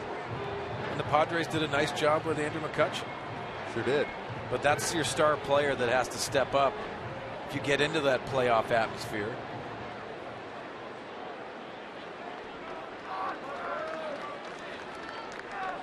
So it makes the game fun. October baseball just around the corner.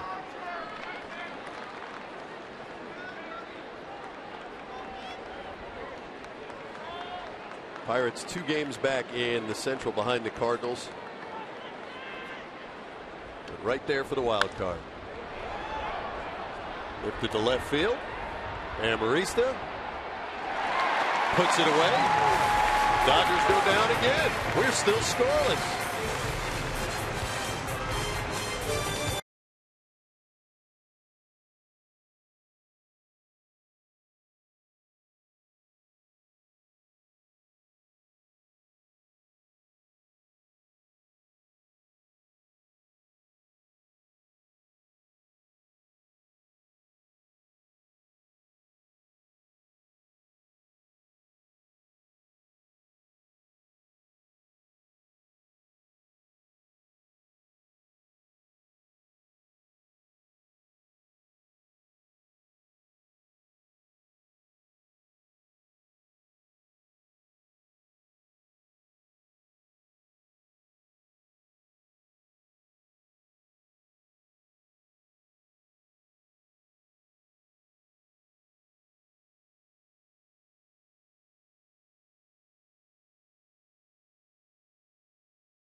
Home series and Fan Appreciation Week. You can enjoy great deals all week long as the Padres show their appreciation to you, the fans. Enjoy 25% off merchandise, a different $1 concession item each day, and a chance to win great prizes during this 4-game set against the D-backs. Visit Padres.com/promotions for all the details. Well, I wondered why you went to the press dining room today and asked for all singles for 220s. Yep. Now I know. I can't wait. J.P. Howell's the new Dodger pitcher here in the Padre half of the 6th. Padres have been hard on Howell in 2013. 5 earned runs in 5 innings in 5 games.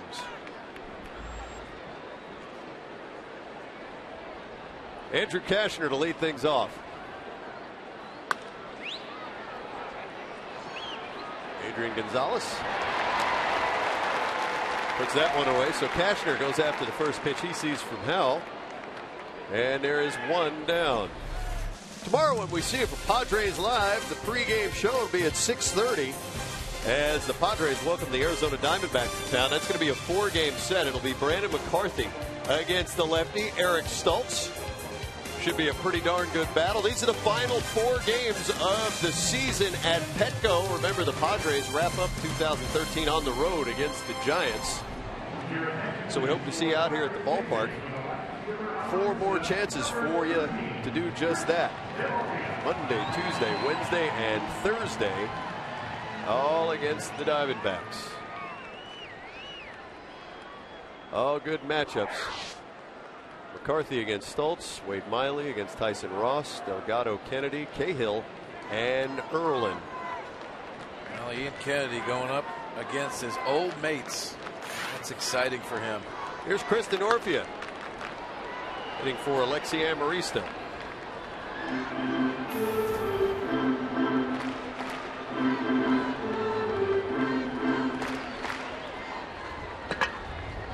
You get a left-handed pitcher on the mound, you want Kristen Orfia in that box. Well, I want Kristen Orfia in there all the time. Gotta be careful getting him hurt because this is a valuable player for the Padres.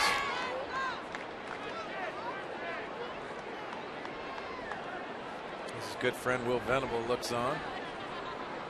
And since 2011, Denorfia hitting .314 against lefties. The most hits against lefties, all National League players in that span of time.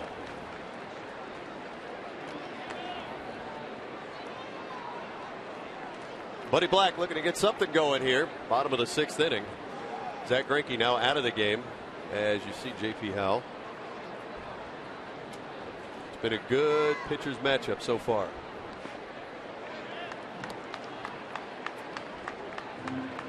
See J.P. Howell falling off to the right with that breaking ball.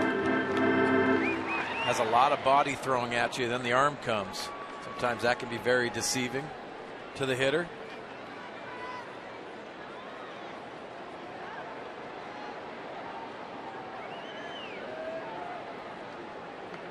He is one of 4 Dodgers currently on the roster. Left-handed pitchers out of the bullpen for Don Mattingly. Well, it's probably going to be him and Paco Rodriguez on the playoff roster. What about Chris Capuano? Yeah, that could be the long guy. He's still not completely healthy. They have some decisions to make and definitely want to have some matchups to go in the playoffs.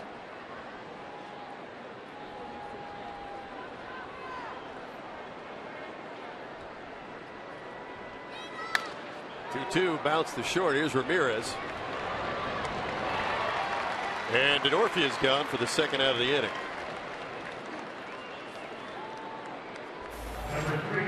As Chris walks back, you know, J.P. Howell, another one of these guys who we watch it works deliberately, fairly slowly. Get to this time of the year where the guys are tired, maybe a little bit cranky, want to get it going. You have conversations between infielders and pitchers, but hey, can we pick it up a little bit? Well, right about now, you know, these guys are grinding pitch by pitch. That might be part of his way of going about it. But this was a guy that used to throw a lot harder than the Tampa Bay Rays. He's sinking the ball now, has to rely on his secondary pitches. But the guy you can get a ground ball with, he competes on the mound. Ronnie Cedeno.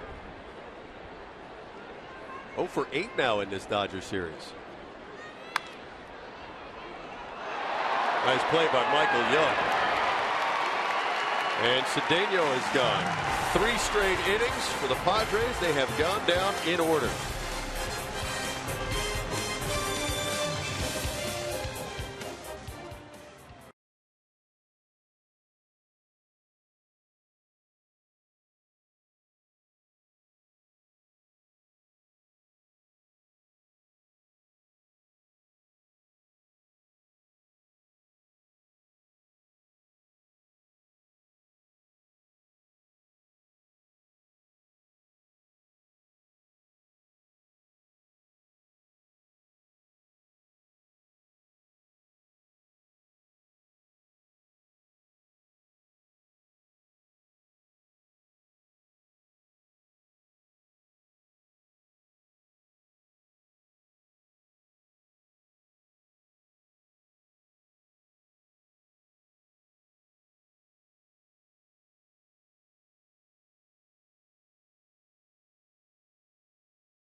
And Mark Loretta under the watchful eyes of Tony Gwynn. We're getting you ready for Padres Live, the post-game show. We'll see you after the final out. And how about this game so far from Andrew Cashner? Well, just like we expected, Laura, a classic pitcher's duel here with Greinke and Cashner. And Cashner's stuff has been electric. He's been hitting spots, but for me, he's been ahead in the count and produced a lot of defensive swings because of that.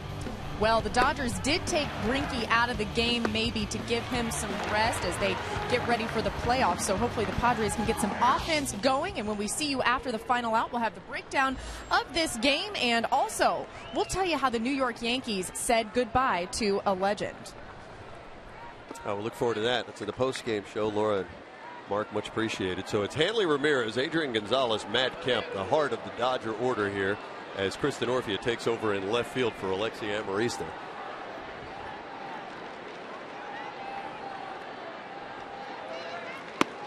Once again, story of the game for the Padres has been Andrew Cashner. He has been wonderful again this afternoon, allowing just 2 hits to a very tough Dodger lineup. He struck out 5 so far and hasn't walked a hitter.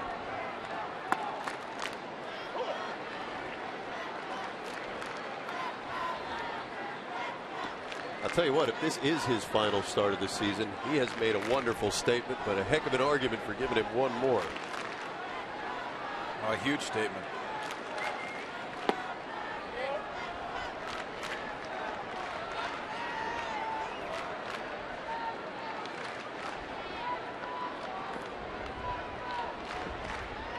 Well, the count now 3-1 on Ramirez. It's the first hitter of the game that Cashner started 2-0, and he's back in the count now full. Well, if you look at the game plan, and Darren Balsley goes over this with Rene Rivera and Andrew Cashner before every game, this is the guy you cannot let beat you. Yes, he's sat out the first 2 games of this series. He's a very dangerous man coming into this at bat, .352 average.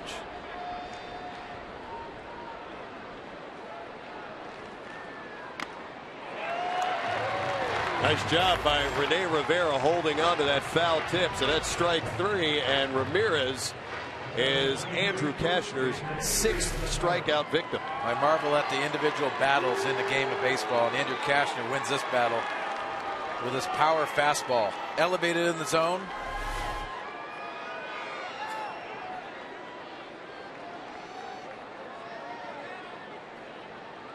Adrian Gonzalez struck out in the first, flied out in the 4th, and lines this ball sharply to Will Venable in right field here in the 7th for the 3rd hit for the Dodgers, and again with the hand explosion routine that we saw last night. Just a picture-perfect swing, timing and rhythm with Adrian Gonzalez. When his timing's right, he can do anything with the baseball. Hit the ball to left center, power to right field.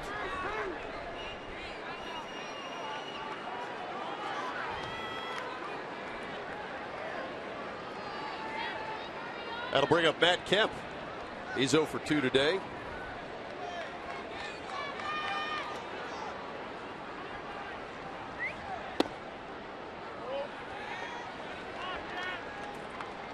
So Kemp getting those at bats, getting ready for the postseason.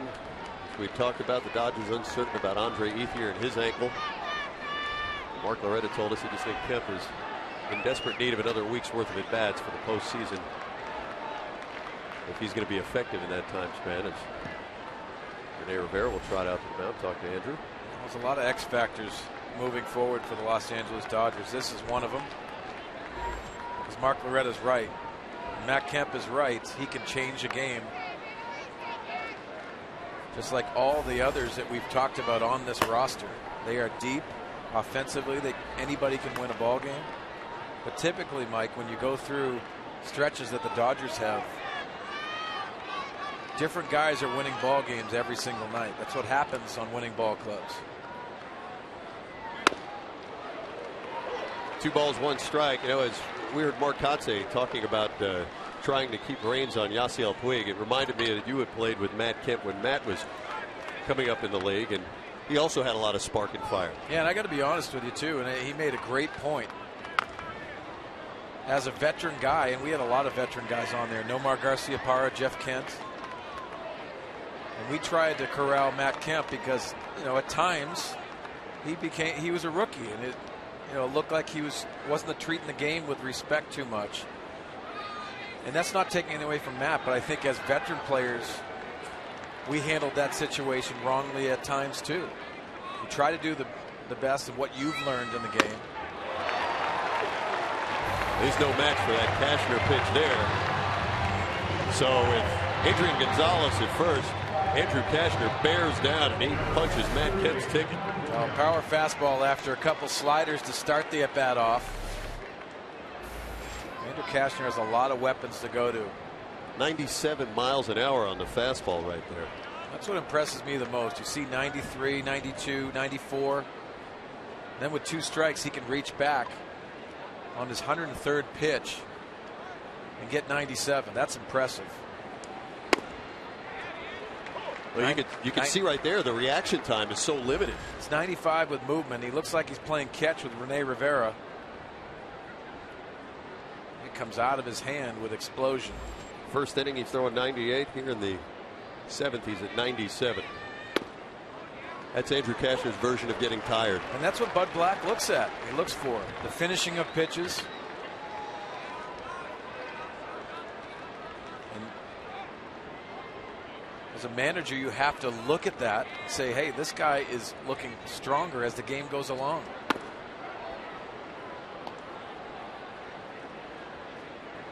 This is a tough lineup. Michael Young, 7-time All-Star when he was with the Rangers, won the batting title in 05. It's not the lineup they ran out there the first game of the series after clinching the West, and it was mostly backup players. Cashner doing a great job against a very tough Los Angeles starting 8. You know, Mike, so many times we hear in the game that teams look lethargic. They don't have the intensity. Well, to Andrew Cashner's credit, he's making the Dodgers look lethargic today because of the stuff he possesses. And they compare certain times that Andrew Cashner's faced them, even out of the bullpen. This is a different guy. Young hits his ball sharply to right. It's going to turn. Venable around, no play. He's going to have to pick this one off the wall. They're going to wave Adrian Gonzalez home. Not the quickest of runners, but there's no play at all. And the Dodgers take a 1-0 lead.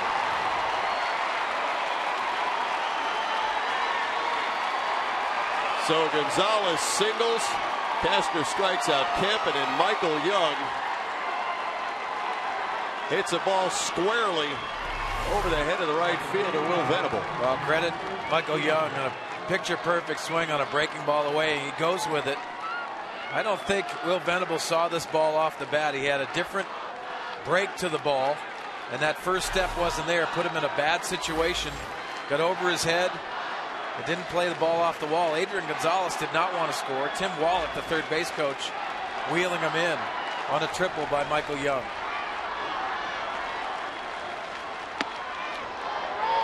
So here's Skip Schumacher.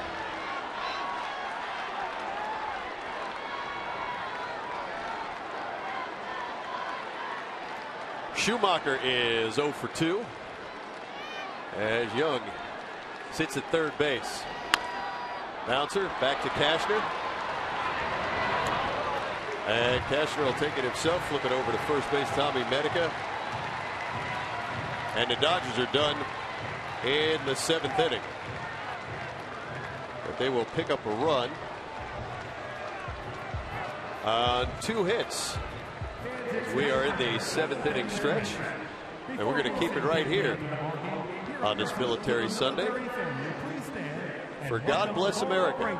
The wife of Captain Andrew Brayton of the 13th Expeditionary Unit. Laura, please direct your attention to Friar Vision for a special message.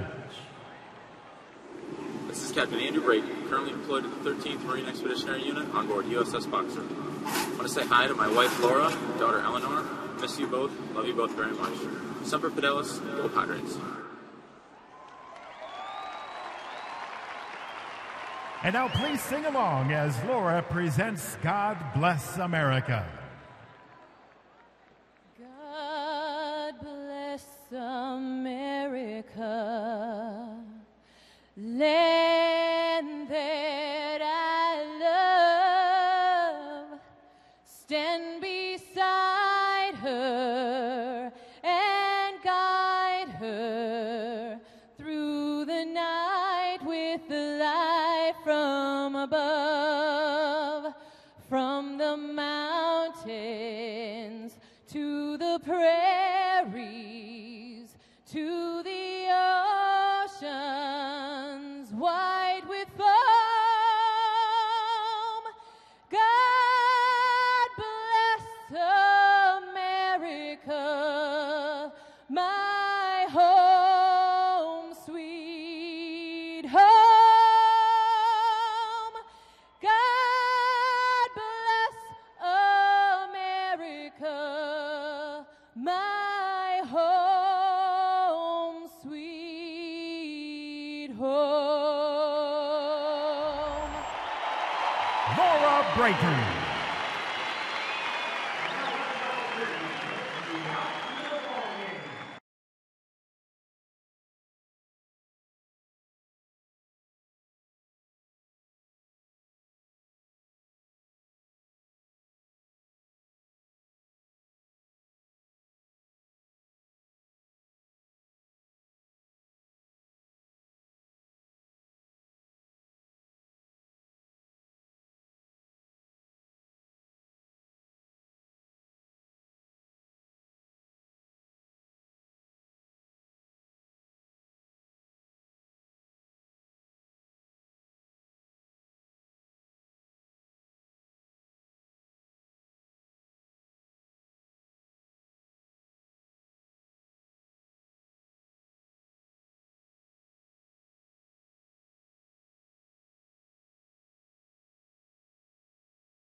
Let's go.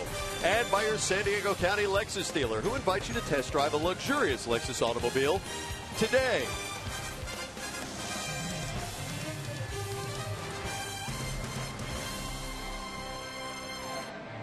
Gorgeous Sunday afternoon, a military Sunday. As Mark Sweeney and Mike Pomerantz, Kelly Kroll, Laura McKeeman, Mark Loretta join you. Chance for us to say thank you to everybody who serves this country.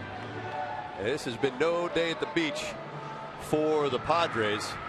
Facing Zach Greinke, then J.P. Howell, now Chris Withrow in relief.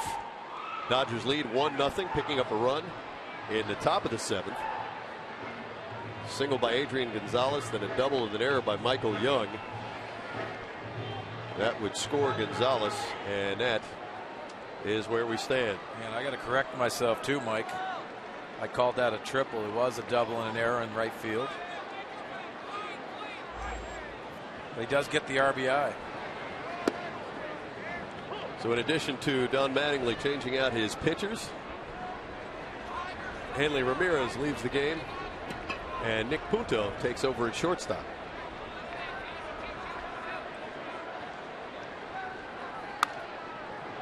It'll be Venable, Jerko, and Medica.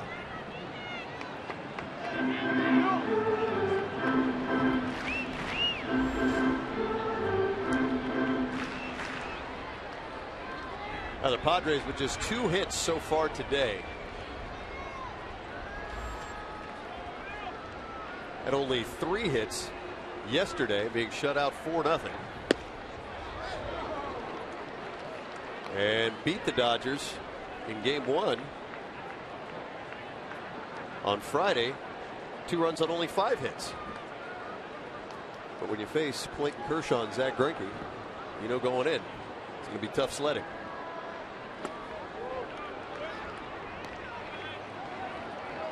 Kershaw looking to become just the first Dodger since 1966 to finish his season with an ERA under 2 when Sandy Koufax did it. Kershaw now at a 1.88, leads the big leagues. Well, a lot of people compare him to the great Dodger, Sandy Koufax. I think that's high praise, but I think longevity in your career, you get to that point. I think Clayton Kershaw will tell you that too.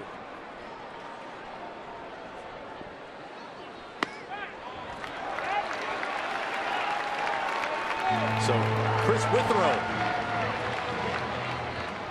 This copyrighted telecast is presented by the authority of the San Diego Padres. It may not be reproduced or retransmitted in any form, and the accounts and descriptions of this game may not be disseminated without the express written consent of the San Diego Padres.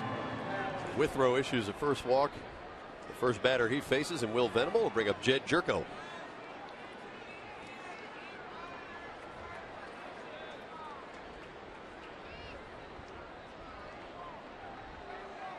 That 2-0 win the Padres had the first game of this series.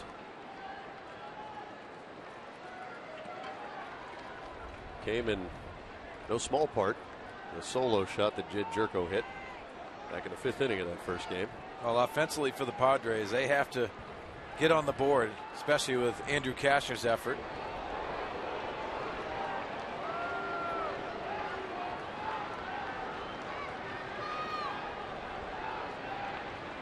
And Withrow hasn't been in a game for 9 days.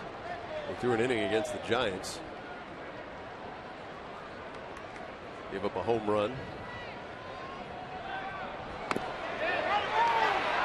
Venable trying to get something going. And he is in there.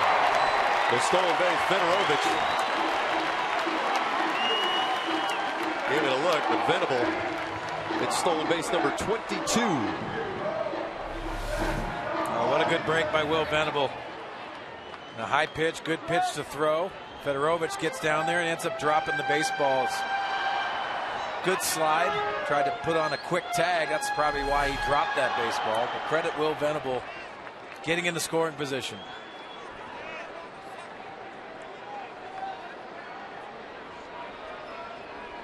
And Jed's got himself a favorable count. 1 ball, no strikes with Venable out there at second now. Nobody out.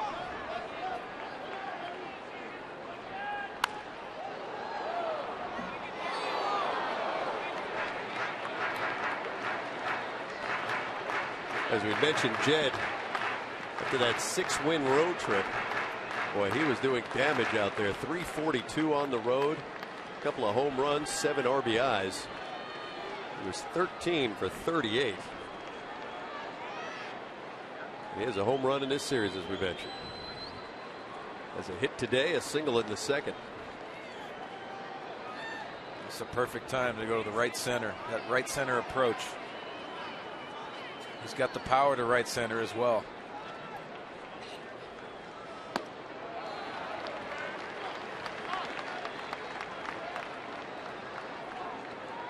There you see the Dodgers defensive alignment, and those gaps look really tantalizing. When he's tailor-made and he's going good, that right center approach is there. You see Punto sneaks back in there, but Withrow decides not to go. What do you figure he's telling him here? Well, the veteran infielder wants him to know that, hey, I'm going to try to keep him close. 1-0 ball game. What you have to do, you have to give your outfielders an opportunity to throw him out at the plate on a single.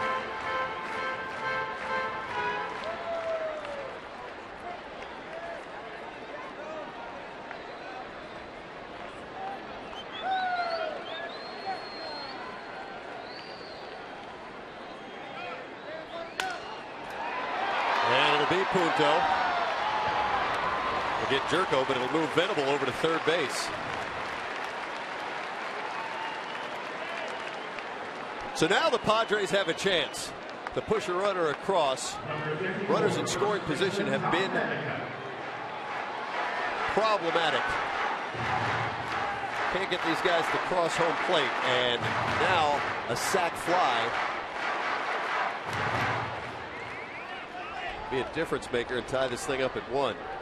That's a good test for Tommy Medica. They'll look out over the plate, use the big part of the field in RBI situations. Infield's in.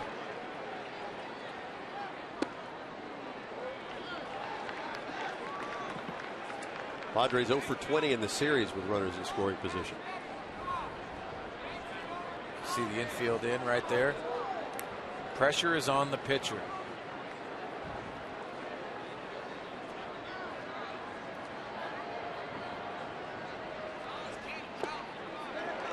Boy, a tough play for Fedorovich.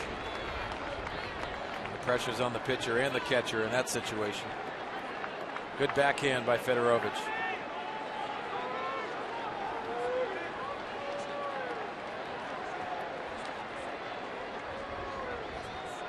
Trying to get a run here for Andrew Cashner any way the Padres can, even if it comes courtesy of a wild pitch.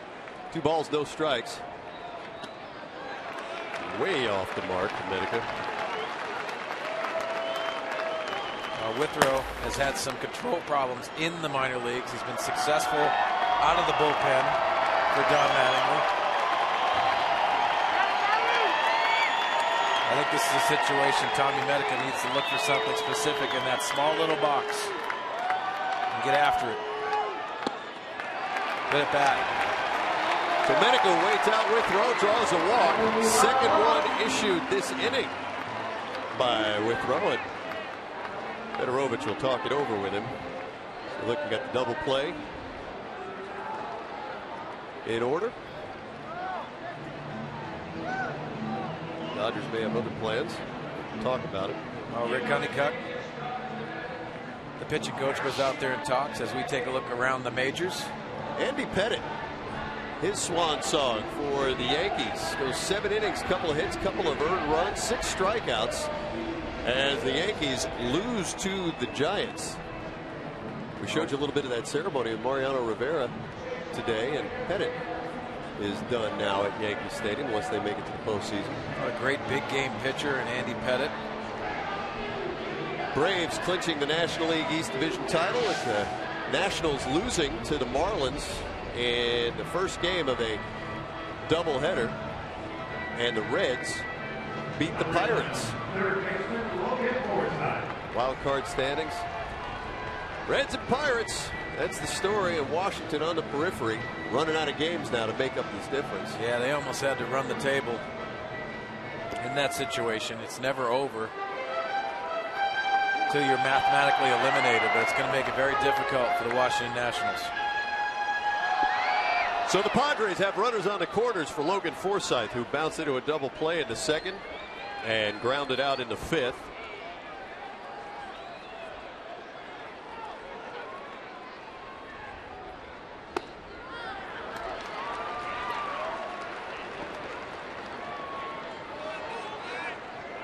After Chris Withrow walked Tommy Medica on 4 pitches. Will Venable over there at third, Medica at first.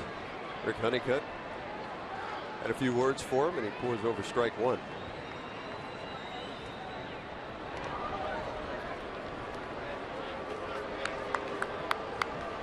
Let's see how the Dodgers are defensing this. In on the corners. Double play depth for the middle infield.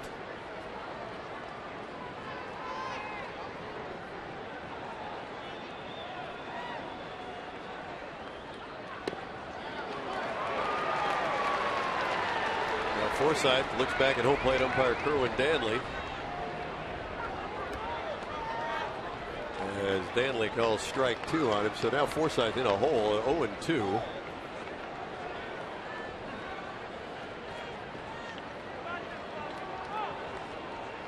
Buddy and Marcotte sure would love to see a little bit of offense, as Andrew Kasher has been absolutely fantastic again today.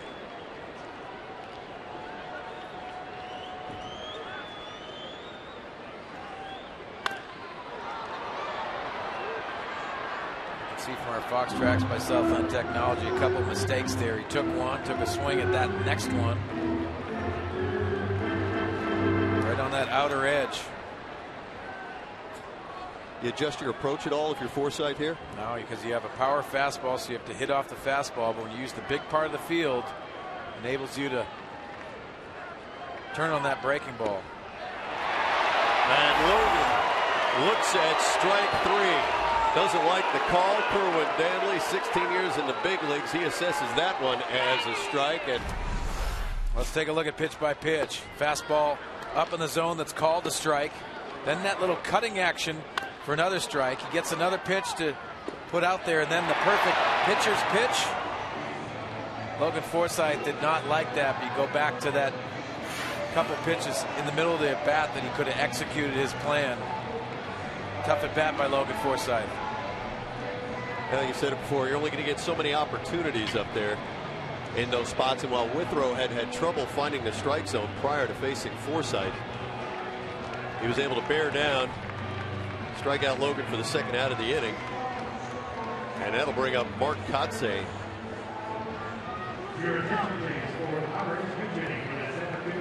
Hitting for Raymond Fuentes.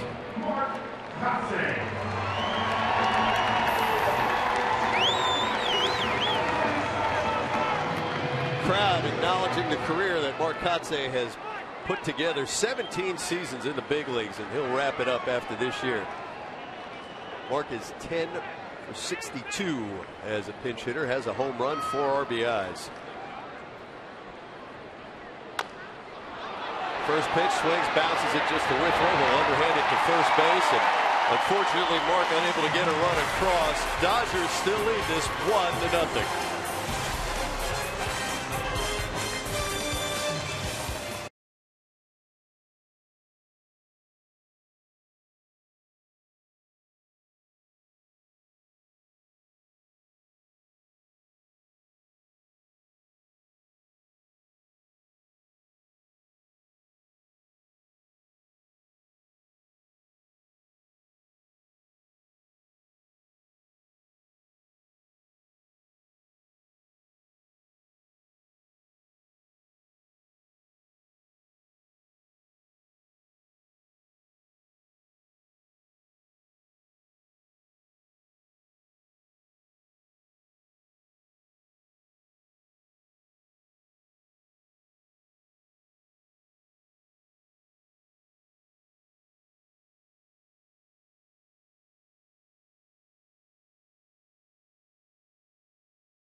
Thank you so much for joining us on this gorgeous Sunday, a military Sunday, our final one of the season.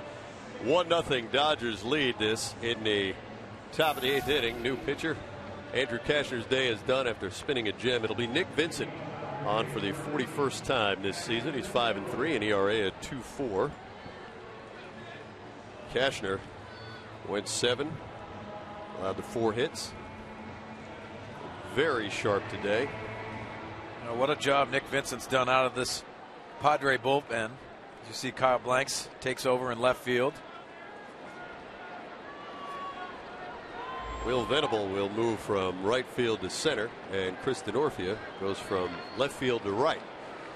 Tim Fedorovich swings through the first pitch from Vincent.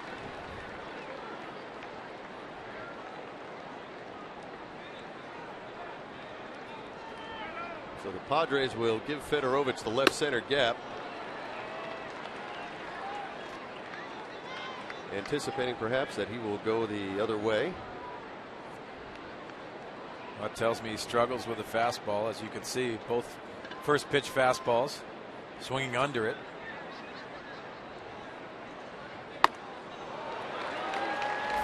Well, Vincent dispatches Fedorovich.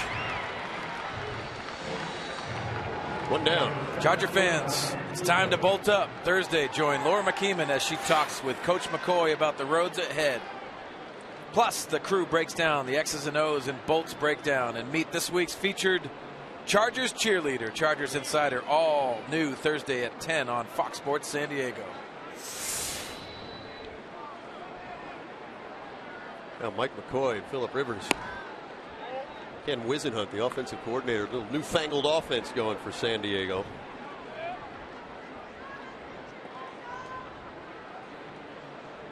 Here's Nick Punto.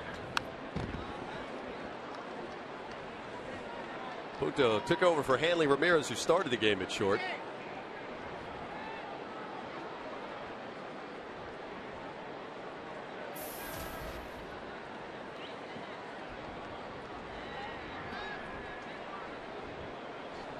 .255 hitter in 114 games, and you got to figure with Punto and Skip Schumacher and some of the uncertain health with the Dodger outfielder, would you figure that both of those guys would make the postseason roster? Oh, definitely. Those are guys that are versatile, play defense. Schumacher can go from second base to the outfield. Got to have versatility in the National League, and when you go through injuries like we've seen on the Padres side, you got to have versatile players. Vincent against sharp. Punto doesn't like it. He'll give Daly an earful. Now the veteran says, I don't agree with you at all. Nick Vincent, razor sharp, strikes out 2 in a row. Well, good sinking action, that arm side run by Nick Vincent. Off of that cutter that normally comes into the left-hander. Showing that fastball away. I love how Nick Vincent has that good rhythm on the mound. He attacks the strike zone, he throws strikes, and he can move the ball both sides of the plate.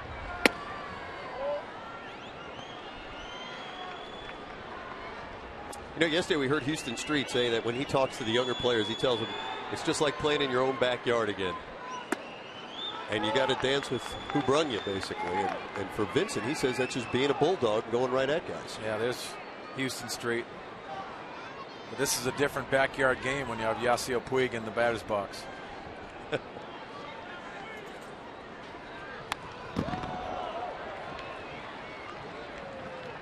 Well, Puig is hitless in 3 trips. 1 for 8 in this series. The 2-run home run got everybody's attention here yesterday. That's been his highlight. Well, Mike, I make fun of that situation, but Houston Street's knowledge and what he's experienced in the game is invaluable to a Nick Vincent.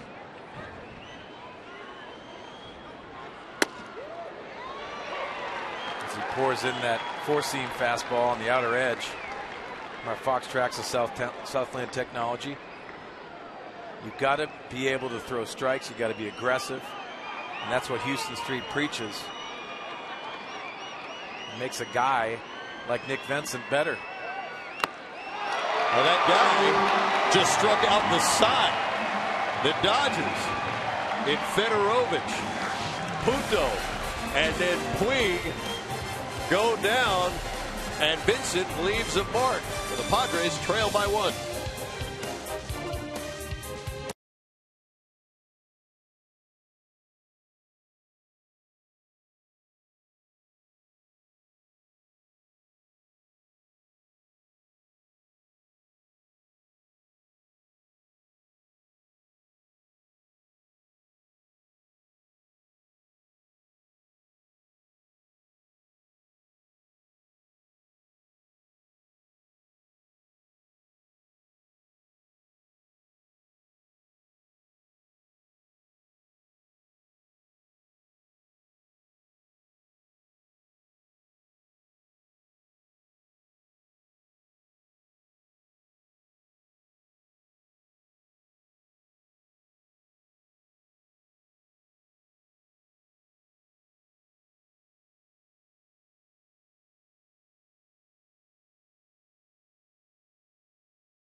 The 8th.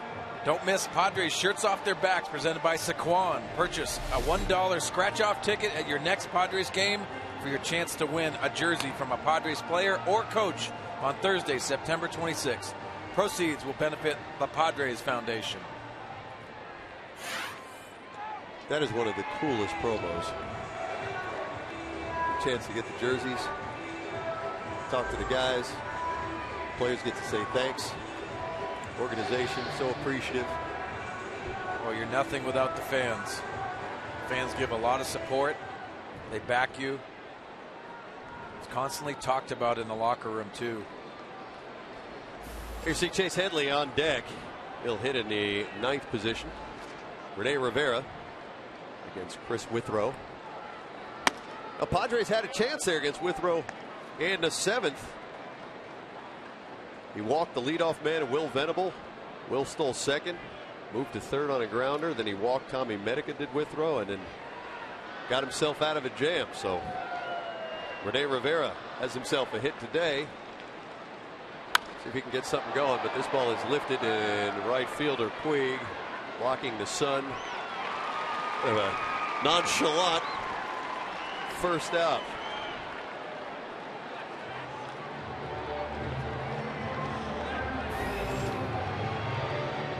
And that'll bring up Chase Headley.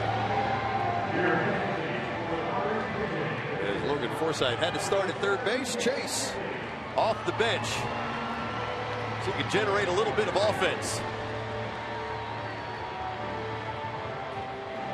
Chase hitting .243, 10 home runs. First time, though, coming off the bench as a pinch hitter this year. We saw a much improved approach by Chase Headley on the road trip. Got the home run swing going. He's much better with that fastball in. And it looked to me like the lower half and the upper half were synced together. I didn't mean to shortchange Chase. I said he had 10. He has 13 home runs. 31 a year ago. What about now? Do the Padres good?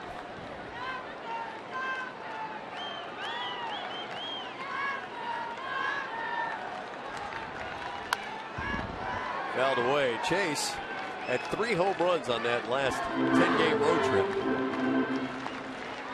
Stretch of 10 games where he hit .314. Drove in 7.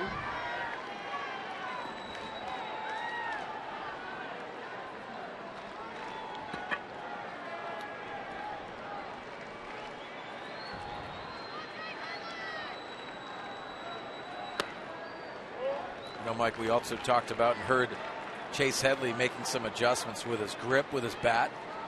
He had an interlocking grip before, went to a conventional grip on the bat. That helps, just maybe a little bit of bat speed. We've seen him foul a lot of balls off, much like that first swing he took in here. Here's the conventional grip.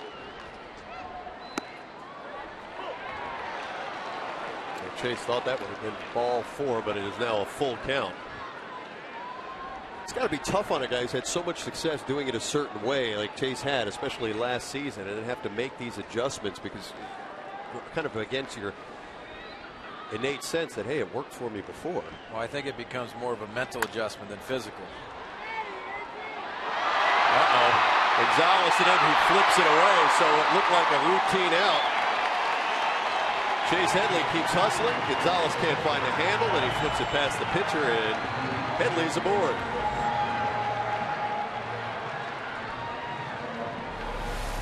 Let's take a look at another little tricky hop to Adrian Gonzalez. He always makes these routine plays. Not today.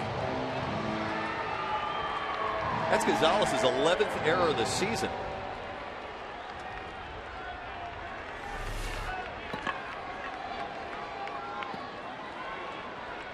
So with an out, here's Kristen Orfia.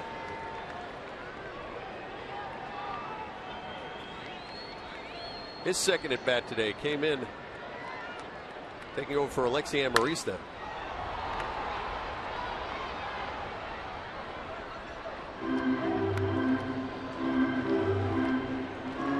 We talked a little bit about being wild in the strike zone. I know you have some familiarity with these Dodgers. And Withrow has seemingly struggled with his command. He's made a few pitches, but he's missed quite a few as well. Well, typically, Mike, in the minor leagues, these are guys that are relievers in the big leagues, but they're starters to get innings in the minor leagues and to get reps. And Chris Withrow struggled with command. He stayed at the AA level for 4 years straight. And now he's found a home in the Dodgers bullpen in a role that he can feel comfortable with. But yes, he is. He still has command issues, and you can see power fastball. When you don't throw consistent strikes, you're going to have a lot of traffic at times, and that's unsettling for managers and pitching coaches. So Don Matting there putting on his defensive signals. You know, Buddy Black trying to get something going here after only getting 2 hits so far today. Chase reaching on an error. And Withrow has Denorfia 0-2. Full action in Dodger pen. Brandon League, Paco Rodriguez. And Rodriguez is something to watch too, because you either got to have the great stuff or you've got to be funky out of the pen, they say. And I don't have any funkier delivery than Rodriguez. Well, he's got funky. Odd arm action from the left side, but very successful. And a lot of deception.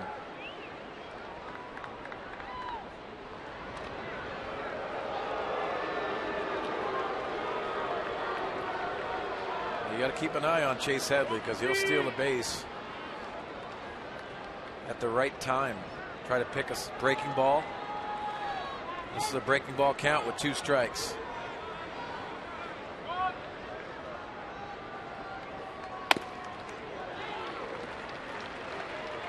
Denorfia able to lay off. Yeah, Headley has 8 stolen bases.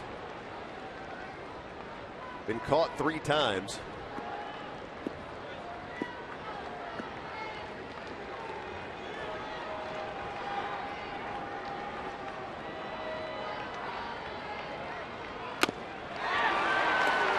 Denorfia goes down swinging. Boy, the Dodger pitching has just been so frustrating to these Padres hitters. Power fastball with 2 strikes on the outer edge. But to try to protect, Chris Denorfia was trying to foul that ball off with a short swing. Right into Tim Fedorovic's glove for a strikeout.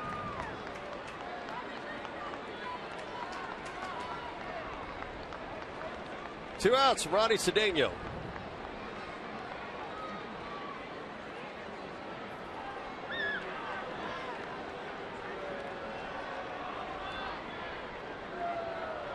Well, Mike, probably a better situation for Chase Headley with 2 outs to try to get in the scoring position as we see the defense for the Los Angeles Dodgers. Michael Young, no doubles, standing on the chalk.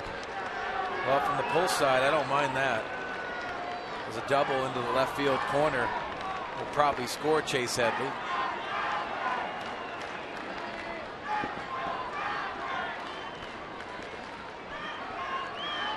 Ronnie 0 for 3 today, 0 for 9. And his 3-game set with the Dodgers.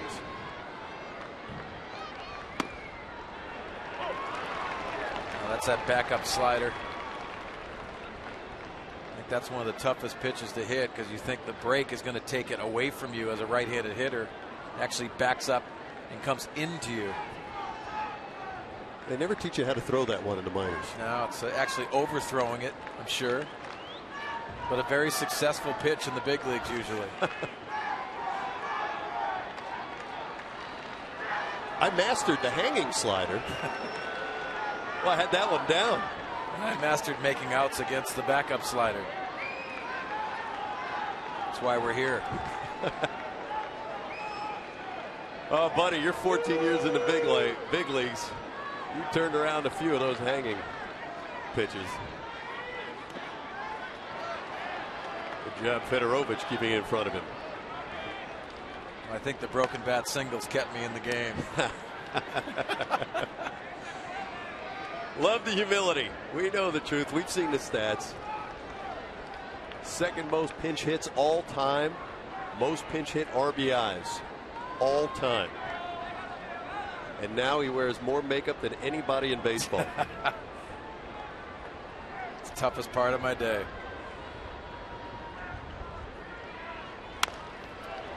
Little roller. Punto to second. Goes the short way, and the Padres, the man on, can't do anything with it. Trail 1-0.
This afternoon have managed just 2 hits. Let's check out our Carl's Jr. star of the game, Andrew Kashner, getting no offense behind him today, but he had not been phased. He went 7, gave up 1 unearned run, struck out 7, didn't walk a soul, coming off a fantastic outing where he threw a complete game shutout against Pittsburgh. He may have started his last game of the season, but if he has, what a way to end the year. Yeah, what a way to end the year. And I think Darren Ballsy, the pitching coach on the right, Bud Black have to be very pleased with the effort today. 110 pitches, 72 for strikes. And he looked like he was in complete command. He pitched around a couple guys in certain situations, did not walk any guys. I think Andrew Kashner in front of our eyes is getting better and better with each start. Here's Cole Hines. He's picking up for Nick Vincent, who did a wonderful job. Came in through an inning, struck out the side. And Hines will face 2, 3, and 4 in the Dodger lineup. Carl Crawford, And Scott Van Slyke waits on deck.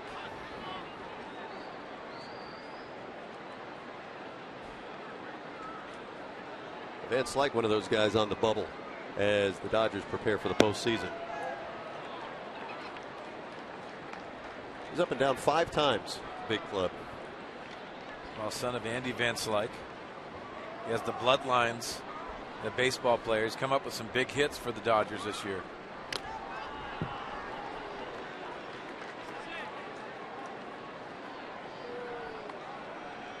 Crawford 0 for 3. Fouled out in the 6th. 1 for 8 in the series.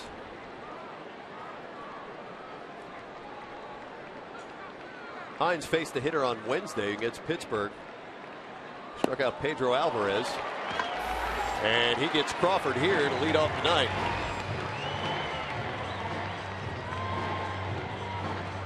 That's a sweeping slider from the left-hander Colt Hines with 2 strikes. Looking like a strike and getting out of the strike zone for an awkward swing by Carl Crawford.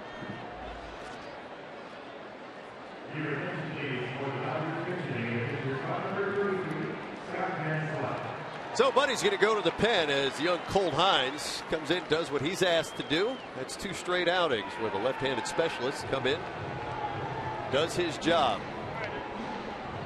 You can make a living in this league doing just that. Nice job by Colt Hines. And the Padres will make a change here in the 9th. We'll be back with more baseball in just a moment. The Dodgers lead by 1.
Tomorrow at 6 p.m. right before Padres Live, must-see TV right here on Fox Sports San Diego. It is the finale of Padres Weekly. We will combine and show you all of the best plays from the Padres this season and a very special story about Yonder Alonso and his family, how they escaped Cuba for a better life here in the United States. All of that and more tomorrow on Padres Weekly at 6 p.m. Guys, the finale, you can't miss it. So good. Of course, all my outtakes, too, where I, do goofy things, and you know how fans love that stuff. No goofy things. Never happen. Always a one-take wonder right here. Absolutely. You've done a wonderful job with that show. We have so enjoyed it. Well, thank you. It was a lot of fun. Great group of guys, and getting out in the community. San Diego, such a wonderful community, and it's been a lot of fun. Oh, it has been a blast for all of us who've had a chance to watch it. So great job, Kelly. Thanks a bunch. We're going to look forward to the finale. Luke Gregerson taking over here at the top of the 9th, and here's a player we haven't seen yet this series. He's been in a walking boot for most of it, Andre Ethier.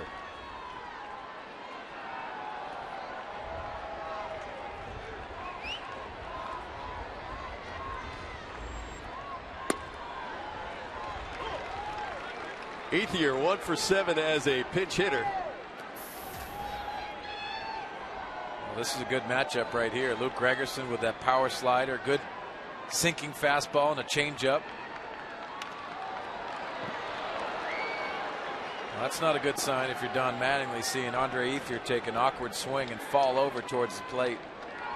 How do you figure that conversation went? I mean, is that necessary to get him an AB here? Well, I'm not in the minds of Don Mattingly, but been around Andre Ethier. He understands the importance of trying to get some timing with his swing, and he doesn't have to run in this situation. It's not a necessity. Well, a nice slow walk. More in line here is Ethier. Strikes out, second out of the inning. Let's take a look at the sequence by Luke Gregerson, and it's all about that slider on the outside edge. Looked like a little sinker, actually. Took something off the second pitch, then finishes him off with his pitch, the slider. Almost tell the hitters he's throwing the slider at times. And they can't hit it. Very awkward swings at times. Here's Adrian Gonzalez, singled into seventh. He scored that unearned run.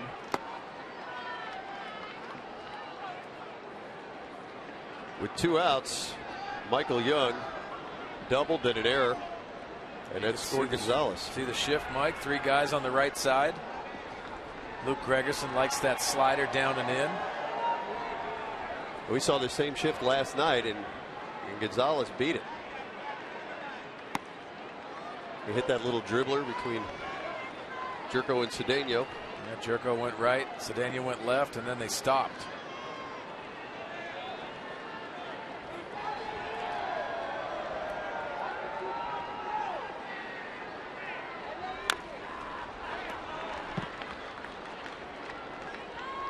Luke in his 68th game this season. League leaders out of the bullpen. Not shockingly, Dodgers. Ronald Belisario up at 75 games. Luke right there. Oh, he's a workhorse. He wants the ball, sticks his hand out in any situation. I think in the second half, moving his little sinker a lot more. Also, that changeup has given 2 extra thoughts to these hitters in the opposing dugout. 2 balls, 2 strikes, 2 outs to Gonzalez. And a nice pitch by Gregerson as the Padres pitchers collectively strike out the side. Time for some offense.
At Petco Park, and we thank you so much for joining us. It has been a tough day offensively for the Padres to this point. And they've got one more shot at these pesky Dodgers. The series split at 1 game apiece. The Padres took the first one 2-0. They lose the second one 4-0, and they're going to have to face Kenley Jansen Well, Kenley Jansen, the last time out, was the clinching game for the Los Angeles Dodgers. The big right-hander throws a lot of cutters, also has a slider to go along with it, but a two-pitch pitcher has been very dominant, as you can see from the numbers, racking up strikeouts. Well, he does have 4 blown saves, 26 and 30 chances.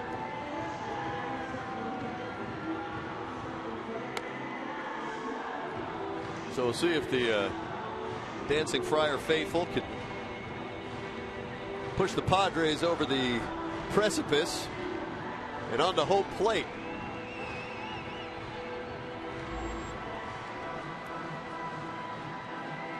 As I mentioned, Padres shut out the Dodgers, and the Dodgers shut out the Padres, and the Dodgers are shutting out the Padres again. Can't have it. Need a walk-off win. It all starts with Will Venable.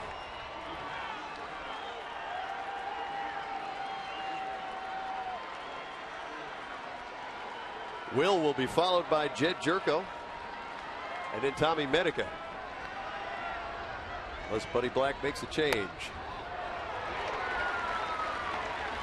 Will flied out in the first, struck out in the fourth, and walked and stole a base in the seventh. Relief pitchers. Jansen right there with 104 strikeouts, second most in the National League among relievers.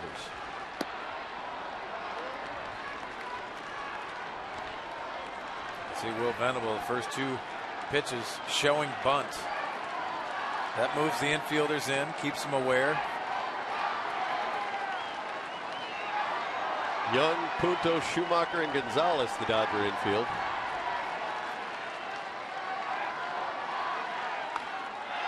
Bunts that ball up in the air and foul.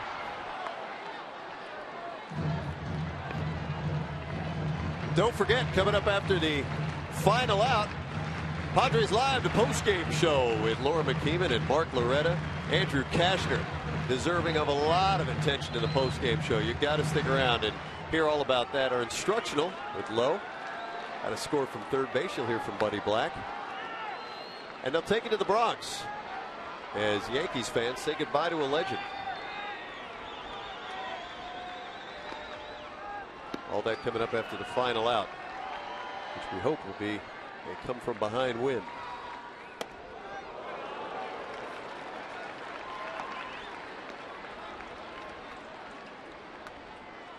I think it's about time for Will to find that jack deck in right field again. Oh, he's going to have to pull his hands in on this cutter. A lot of action. He likes to elevate with 2 strikes. Yeah, Jansen gets Venable. Second time Will strikes out today. Just a power cutting fastball on the outer edge.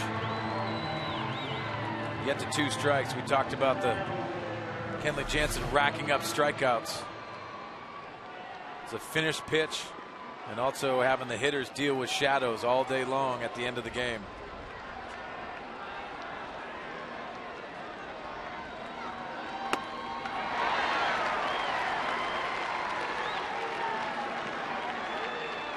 Jed Jerko has one of the 2 Padre hits today.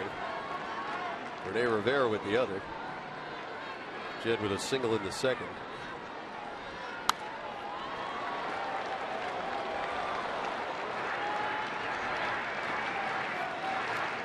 The challenge, I'll always say, with a plus velocity guy, you tend to try to overswing at times, and your swing is actually slower. You got to stay short in these situations. Let the pitcher supply the power. Jansen again, this time overmatching Jerko, and the first 2 Padres go down on strikes. Well, just an exploding fastball out of the hands of Jansen. You can see just under the baseball for Jed Jerko. That's what velocity does. Imagine it's even tougher on a young hitter like Tommy Medica not to tighten up and overswing, but we'll see what he does here. He's got some power.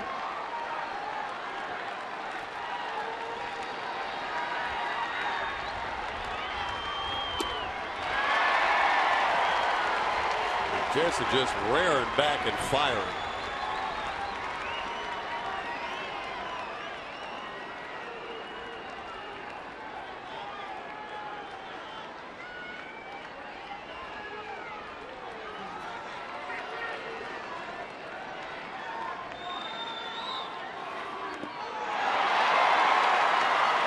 Now that is just filthy. And you see nothing but heat when you break out that slider. Just speeding up the hitter for Jansen, a 2-pitch pitcher. Medica's got to stay short here.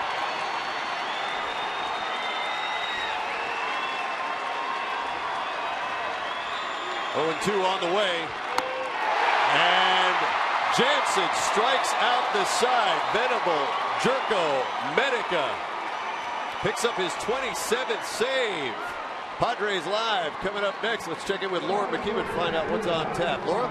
Well, thank you, Mike. And we've got a great Padres Live coming your way. You don't want to miss it, of course. We'll hear from Mark Loretta on Andrew Kashner. Also, an instructional on how to score from third. And New York says goodbye to a legend. It's all next.